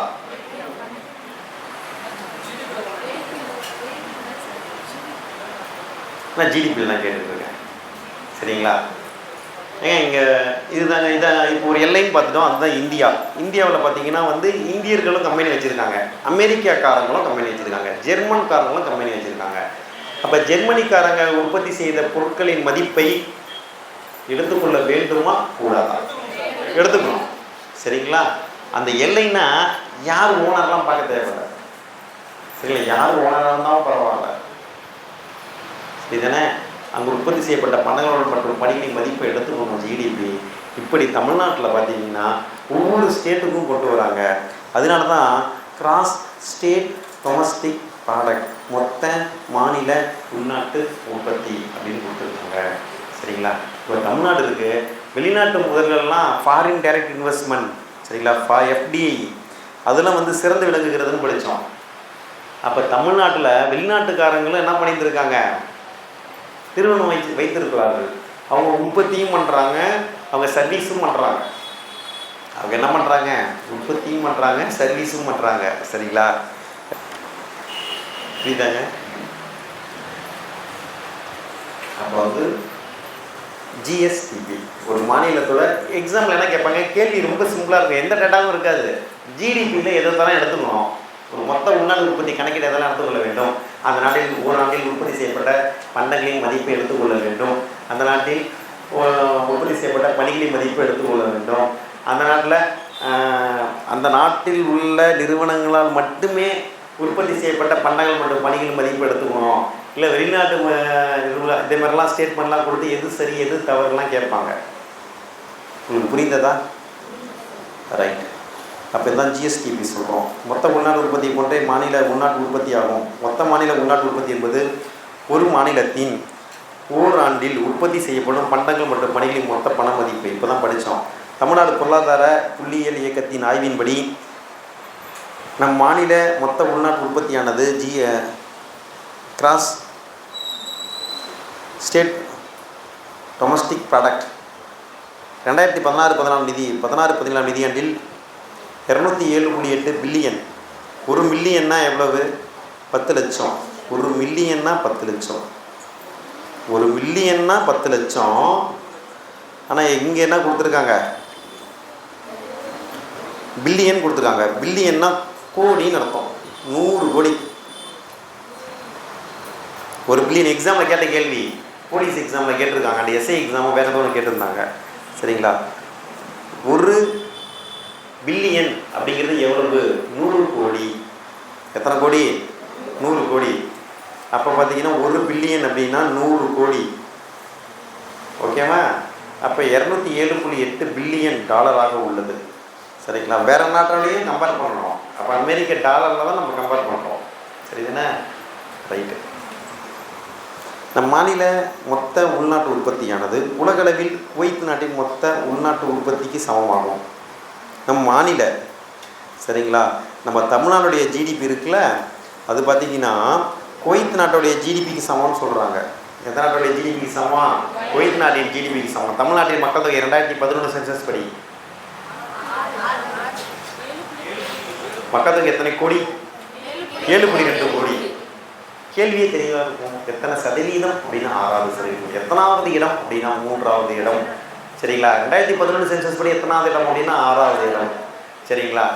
இந்திய மக்கள் தொகையில் தமிழ்நாட்டின் நகரமயமாதல், அதில் நகரமயமாதல் மக்கள் தொகை 9.61. 46. இந்தியாவில் 100 பேர் 46. எங்கே? 9.61. 9.61. சரிதானே? திரும்ப திரும்ப சொல்லிட்டே இருந்தால் அப்படி மனசில் வந்து பதிஞ்சிருங்க. சரிதானே? ரைட்டு. வேறு என்ன கொடுத்துருக்காங்க? அடுத்து பார்த்தீங்கன்னா வாங்கும் சக்தியின் அடிப்படையில் ஐக்கிய அரபு எமிரேட் நாடுகளின் UAE மொத்த உள்நாட்டு உற்பத்தி சமமாகும். இங்கே பர்ச்சேஸ் பவர் பேரிட்டி PPP சொல்லுவாங்க. பர்ச்சேஸ் பவர் பேரிட்டி அப்படின்னு சொல்லுவாங்க. வாங்கும் திறன். எப்போ நம்ம வாங்குவோம்? நம்ம கையில் காசு இருந்தால் வாங்குவோம். நம்ம கையில் பணம் வந்துச்சுன்னா என்ன பண்ணுவோம்? நம்ம பொருள் வாங்குவோங்க. சரிங்களா? இப்போ அப்படியே பிரேக்கில் இறங்குறீங்க, ஆளுக்கு 1000 ரூபா காசு கொடுங்க, என்ன பண்ணுவீங்க? வாங்குவோம். சரிதானே? கையில் பொருள் நம்ம பணம் இருந்ததுன்னா நம்ம என்ன பண்ணுவோம்? வாங்குவோம். சரிதானே? ஒரு வாங்கும் திறன் அதிகரிக்கும். சரிங்களா? இல்லைன்னா சில பேர் 2 செல்ஃபோன் வாங்குவாங்க, 4 செட்டு செருப்பு வச்சுருப்பாங்க, 4 இணை சரிங்களா செருப்பு வச்சுருப்பாங்க. இதெல்லாம் டிஃப்ரெண்ட்டாக எல்லாம் ட்ரெஸ் கலருக்கு ஏற்ற மாதிரிலாம் செருப்புலாம் வச்சுருப்பாங்க. சரிங்களா? வளையல் வச்சுருப்பாங்க. சரிங்களா? காதணி வைத்திருப்பார்கள். சரிங்களா? அப்போ எப்படி முடியுது? அவங்க வாங்கும் திறன். இல்லைன்னா ஆடை இருக்குது. சில பேர் 1000 ரூபாய்க்கு வாங்குவாங்க, சில பேர் 5000 ரூபாய்க்கு வாங்குவாங்க. 5000 ரூபா ஆடை வாங்குறாங்கன்னா யார் வாங்குவா? வாங்கும் திறன் இருக்கும். பெரும்பாலும் வாங்கும் திறன் இருக்கும், இல்லை கடன் வாங்கும் திறனாவது இருக்கணும். சரிதானே? அப்போ கடன் வாங்கியாவது சில பேர் வாங்குவாங்க. ஆனால் அப்படிலாம் பண்ணக்கூடாதுன்னு திருவள்ளுவர் சொல்கிறார், கம்பர் சொல்கிறார். சரிங்களா? சரிங்களா? ராவணன் எப்படி கலங்கினான் அப்படின்னா, கடன் பட்டார் நெஞ்சும் போல் கலங்கினான் இலங்கை வேந்தன். சரிங்களா? கடன் வாங்கினான் எப்படி கலங்கி போயிருப்பான், அது போல் இலங்கை வேந்தன் கலங்கினான். சரிங்களா? நீங்களாம் ஒரு கலக்கத்தில் உட்காந்துருக்கீங்களே, அது போல் இருந்தான் நான் இலங்கை வேந்தன். சரிங்களா? அன்பரசன் அந்த பக்கம் முடியலை. அவர் மட்டும்தான், ஆள் மட்டும்தான் இங்கே இருக்காரு. சரிதானே? ரைட்டு, இருக்கட்டும். அப்போ கடன் வாங்கக்கூடாதுன்னு சொல்கிறாங்க. வர்றது இவ்வளவோ அதுக்குள்ளே செலவு முடியணும்னு சொல்கிறாங்க. பொருளாதாரத்தில் அதிகம் படிக்க போகிறோம். பொருளாதாரத்தில் திருக்குறள் என்ன சொல்கிறது அப்படின்னா பின்னாடி படிக்க போகிறோம். அப்போ வாங்கும் திறனில் பார்த்தீங்கன்னா UAEக்கு ஈக்குவலாக இருக்குது. அதே GDP பொறுத்த வரைக்கும் யாருக்கு ஈக்குவலாக இருக்கும்? குவைத்துக்கு ஈக்குவலாக இருக்கும். சரிதானே? What is next point? பிற நாடுகளின் மொத்த உள்நாட்டு உற்பத்தி ஒப்பிடும்போது தமிழ்நாட்டின் மொத்த உள்நாட்டு உற்பத்தி அதிகமாக உள்ளது. அதெல்லாம் ஒன்றும் கிடையாது, எக்ஸாமுக்கு கேட்குற மாதிரி இல்லை. அடுத்து பார்த்திங்கன்னா தமிழ்நாடு அதோடைய மொத்த உள்நாட்டு உற்பத்தி பார்த்திங்கன்னா எவ்வளோங்க? 207.8 சரிங்களா பில்லியன். இப்போ தானே பார்த்தோம் பில்லியன் டாலர் அப்படின்னு பார்த்தோம் தமிழ்நாடு. அடுத்து பார்த்திங்கன்னா ஈராக் பார்த்திங்கன்னா இது ஒரு எக்ஸாமில் கேட்டுருந்துருக்காங்க 207.8. நீங்கள் தமிழ்நாடுனா அப்படியே மனப்பாடம் பண்ணி வச்சுக்க வேண்டியதான். மற்றது தெரியலனா கூட பரவாயில்ல, தமிழ்நாடு தெரியணும். ஈராக் பார்த்திங்கன்னா 171, நியூசிலாந்து 184, இலங்கை 181 தான். சரிதானே? ஆதாரம் IMF அவுட்லுக். சரிங்களா? அடுத்து பார்த்திங்கன்னா துறை வாரியாக பங்களிப்பு. அதில் பார்த்திங்கன்னா என்ன கொடுத்துருக்காங்க? தமிழ்நாட்டில் பார்த்திங்கன்னா மாநில மொத்த உள்நாட்டு உற்பத்தியில் GSDP. பணிகள் துறைனா சர்வீஸ் செக்டார். என்ன செக்டாரு? Service sector. 3 விதமாக இருக்குது. என்னென்ன இருக்குது? Primary sector. என்னதுங்க? Primary sector. அது வந்து பார்த்திங்கன்னா டைரெக்டாக வந்து வேளாண்மை, கனிம வளம், நம்ம பேர் பூமியோட தோண்டி எடுக்கிறோம்ல, அதோட தொடர்புடையது. விவசாயத்தில் கூட நேரடியாக நம்ம பூமியிலேருந்து கிடைக்கிது பாருங்கள், அதுதான் பிரைமரி செக்டார். சரிங்களா? செகண்டரி செக்டாருங்கிறது 2ஆம் நிலை. பார்த்திங்கன்னா அதை கன்வெர்ட் பண்ணுவாங்க. இப்போ வந்து நமக்கு பருத்தி கிடைக்கிது, அதை வந்து என்னவா பண்ணுறாங்க? ஆடையாக மாற்றுறாங்க, நூலாக மாற்றி ஆடையாக மாற்றுறாங்க. சரிங்களா? இப்படி கன்வர்ஷன் நடக்குது பாருங்கள். இதெல்லாம் 2ஆம் நிலை தொடர். 2ஆம் நிலை தொழில்கள். அடுத்தது மூன்றாம் நிலை தொழில், அதுதான் பார்த்தீங்கன்னா சர்வீஸ் செக்டார். என்னதுங்க? Service sector. இந்தியாவில் பார்த்தீங்கன்னா இந்தியாவுக்கும் சரி தமிழ்நாட்டுக்கும் சரி அதிக ஜிடிபி கான்ட்ரிபியூஷன் யார் அதிகமாக பங்களிப்பு கொடுக்குறாங்க ஜிடிபியில் அப்படின்னா சேவைத்துறை. என்ன துறைங்க? சேவைத்துறை. சரிங்களா? ஆனால் இந்தியாவில் பார்த்தீங்கன்னா எந்த துறை அதிக பேர் சார்ந்திருக்காங்க அப்படின்னா முதன்மைத்துறை. அதாவது முதன்மைத்துறையில் வேளாண் துறை. முதன்மைத்துறை என்னதுங்க? வேளாண் துறை. வேளாண்மை தான். சரிங்களா? நம்ம 60%, 60, 64 இதேமாரி தகவல்கள்லாம் புக்கில் இருக்குது. அப்போ கிட்டத்தட்ட அவ்வளோ பேர் வந்து சார்ந்திருக்காங்க. 100 கோடி பேர் இருக்காங்கன்னா 60 கோடி பேருக்கு மேலே வேளாண்மையை தான் சார்ந்திருக்காங்க. எதை தான் சார்ந்திருக்காங்க? வேளாண்மையை தான் சார்ந்திருக்காங்க. சரிங்களா? ஆனால் இந்தியாவுக்கு 100 கோடி வருமானம் அப்படின்னா அதில் 60 கோடி யார் கொடுக்குறா? சேவைத்துறை கொடுக்குறா. யாருடைய கான்ட்ரிபியூஷன்? சேவைத்துறையின் கான்ட்ரிபியூஷன். தமிழ்நாட்டிலையும் சரி அதிகமாக உங்களுக்கு யார் கொடுக்குறாங்கன்னா சேவைத்துறை தான். அந்த சேவைத்துறை தான் பணிகள் துறைன்னு கொடுத்துருக்காங்க. அதை தான் சர்வீஸும் கொடுப்பாங்க. என்னதுங்க? சர்வீஸ் செக்டார் அப்படின்னு கொடுப்பாங்க. நான் கொடுப்பாங்க சர்வீஸ் செக்டார் அப்படின்னு எக்ஸாம்பிள் கொடுப்பாங்க. சரிங்களா? பார்த்து ஆன்சர் பண்ணிக்கணும். தொழில்துறை அதெல்லாம் பார்த்தோம். அது பார்த்திங்கன்னா 28.5 பங்களிப்புடன் பங்களிப்பு 2வது இடத்தில் உள்ளது. வேலைவாய்ப்பு பொறுத்த மட்டில் வேளாண்மை முக்கியமான பங்கு வகித்தாலும் மாநில உள்நாட்டு உற்பத்தியில் அதனுடைய பங்களிப்பானது 7.76 குறைந்துள்ளது. அதிக பேர் வந்து வேலைக்கு எதை சேர்ந்துருக்காங்க? வேளாண்மையை தான் சார்ந்திருக்காங்க. தமிழ்நாடாக இருந்தாலும் சரி இந்தியாவாக இருந்தாலும் சரி எதை தான் சார்ந்திருப்பாங்க? வேளாண்மையை தான் சார்ந்திருப்பாங்க. அது முதல்நிலை தொழில். ஆனால் அதிக ஜிடிபி சர்வீஸ் செக்டார். பணிகள் துறை தொழில்துறை ஆகியன வேகமாக வளர்ந்து வருகின்றன. இந்திய அளவிலும் தமிழ்நாட்டு அளவிலும் வேளாண்மை பெரும்பாலானோருக்கு வேலைவாய்ப்பும் மூலம் வழங்குகிறது. ஆனாலும் குறைந்த வேகத்திலேயே அது வளர்ச்சி உள்ளது. எல்லையினால் நீடித்த நிலையான வளர்ச்சிக்கான வாய்ப்பு குறைவாக உள்ளது. அடுத்து என்ன கொடுத்துருக்காங்க? தனிநபர் வருமானம். என்ன கொடுத்துருக்காங்க? தனிநபர் வருமானம். அடுத்த கேள்வி எக்ஸாமில் கேட்ட கேள்வி. சரிங்களா? முதல் வரி தான் கேட்டிருக்காங்க. தமிழ்நாட்டின் தனி மனிதர் வருமானம் $2200.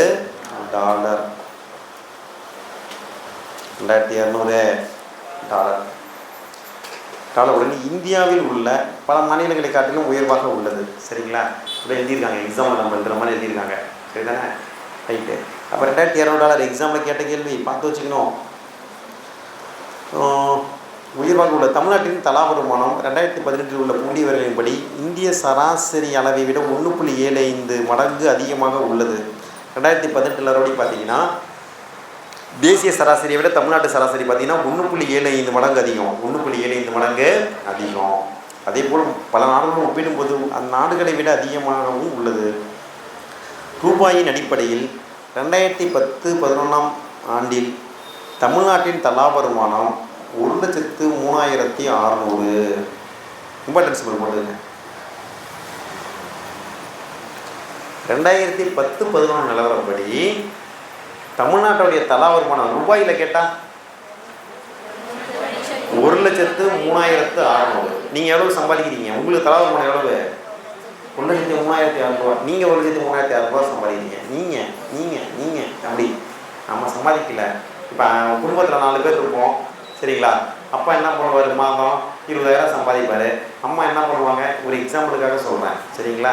ஒரு 5,000 சம்பாதிக்கிறாங்க. சரிங்களா? நம்ம 2 பேர் இருக்கோம். அண்ணன் தம்பி 2 பேர் இருக்கோம். அக்கா தங்கச்சி இருக்கோம். நம்ம எதுவும் சம்பாதிக்கவே இல்லை. சரி தானே? ஆனாலும் அப்பா வருமானம் அம்மா வருமானத்தையும் கூட்டி குடும்பத்தில் 4 பேர்னா அதை 4ஆல் என்ன பண்ணுவாங்க? டிவைட் பண்ணுவாங்க. அதுதான் தலா வருமானம். சரிங்களா? அப்போ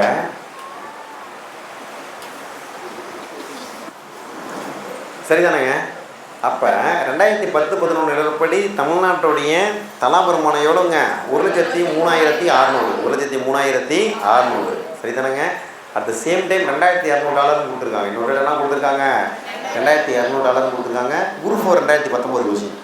அந்த $2,200 இப்போ 555 பார்த்தோம். 2024 குரூப் 4 2024 குரூப் 4 கொஸ்டின். இது இந்த 555னா தமிழ்நாட்டுடைய மக்கள் தொகை அடர்த்தி. கண்டிப்பாக இந்த புக்கில் இருந்து இந்த பாடத்திலிருந்து ஒரு கண்டிப்பாக ஒரு கேள்வி உண்டு. What is next one? பிற மாநிலங்களோட கம்பேர் பண்ணும்போது பார்த்தீங்கன்னா என்ன சொல்லியிருந்துருக்காங்க, எவ்வளோ கொடுத்துருக்காங்க. தமிழ்நாடு பார்த்தீங்கன்னா 2200. தமிழ்நாடு பார்த்தீங்கன்னா எவ்வளோங்க? வேறு என்ன அடுத்து கேட்க வாய்ப்பு இருக்குது? இந்தியாவுடைய தலா வருமானம் என்னன்னு கேட்கலாம். 1670. சரிங்களா? கண்டிப்பாக எதிர்பார்க்கலாம். இந்தியாவுடைய தலா வருமானம் என்னதுங்க? 1670. 1670ன்னு பார்த்துருக்கோம். நான் பார்த்தோம் இந்தியாவுக்கு பார்த்தீங்கன்னா 1670. மீதியெல்லாம் கொடுத்துருக்காங்க. இப்படிலாம் கொடுத்துருந்தா கூட நீங்கள் ரெண்டு முக்கியம். ஒன்று இந்தியாவுக்கு 2200, தமிழ்நாடுக்கு $2200, இந்தியாவுக்கு $1670 அப்படிங்கிறது முக்கியம். அடுத்து என்ன கொடுத்துருக்காங்க? ரூபாயில் கொடுத்துருக்காங்க. என்ன கொடுத்துருக்காங்க? ரூபாயில் வந்து தலா வருமானம். ரூபாயில் தலா வருமானம் தமிழ்நாடு பார்த்தீங்கன்னா 1,57,116. இம்பார்ட்டன்ட் சிம்பிள் போட்டுதுங்க. இந்த விஷயம் எதிர்பார்க்கலாம். அந்த தடவை கேட்டுருப்பாரு நம்ம கொஷின் செட்டாக. சரிங்களா? 1,57,116. அதே 2010-11 1,03,600. 1,03,000 இந்திய தொழிற்சாலை, தமிழ்நாட்டின் தொழிற்சாலைகளின் சதவீதம் 17. இந்தியாவில் இருக்க தமிழ்நாட்டில் எத்தனை ஆயிரம் யூனிட் இருக்குது? 57,000 யூனிட் இருக்குது. சரி தானே? ஃபேக்ட்ரிஸ். சரி தானே? இங்கே தமிழ்நாடு பார்த்தீங்கன்னா 1,57,116. இந்த தகவல் பார்த்தீங்கன்னா 2015-16 தலா வருமானம். ஏற்கனவே 1,03,600 2010-11. 2010-11. சரிங்களா? ரைட்டு. ஓகே. கேரளாலாம் கொடுத்துருக்காங்க 1,55,000.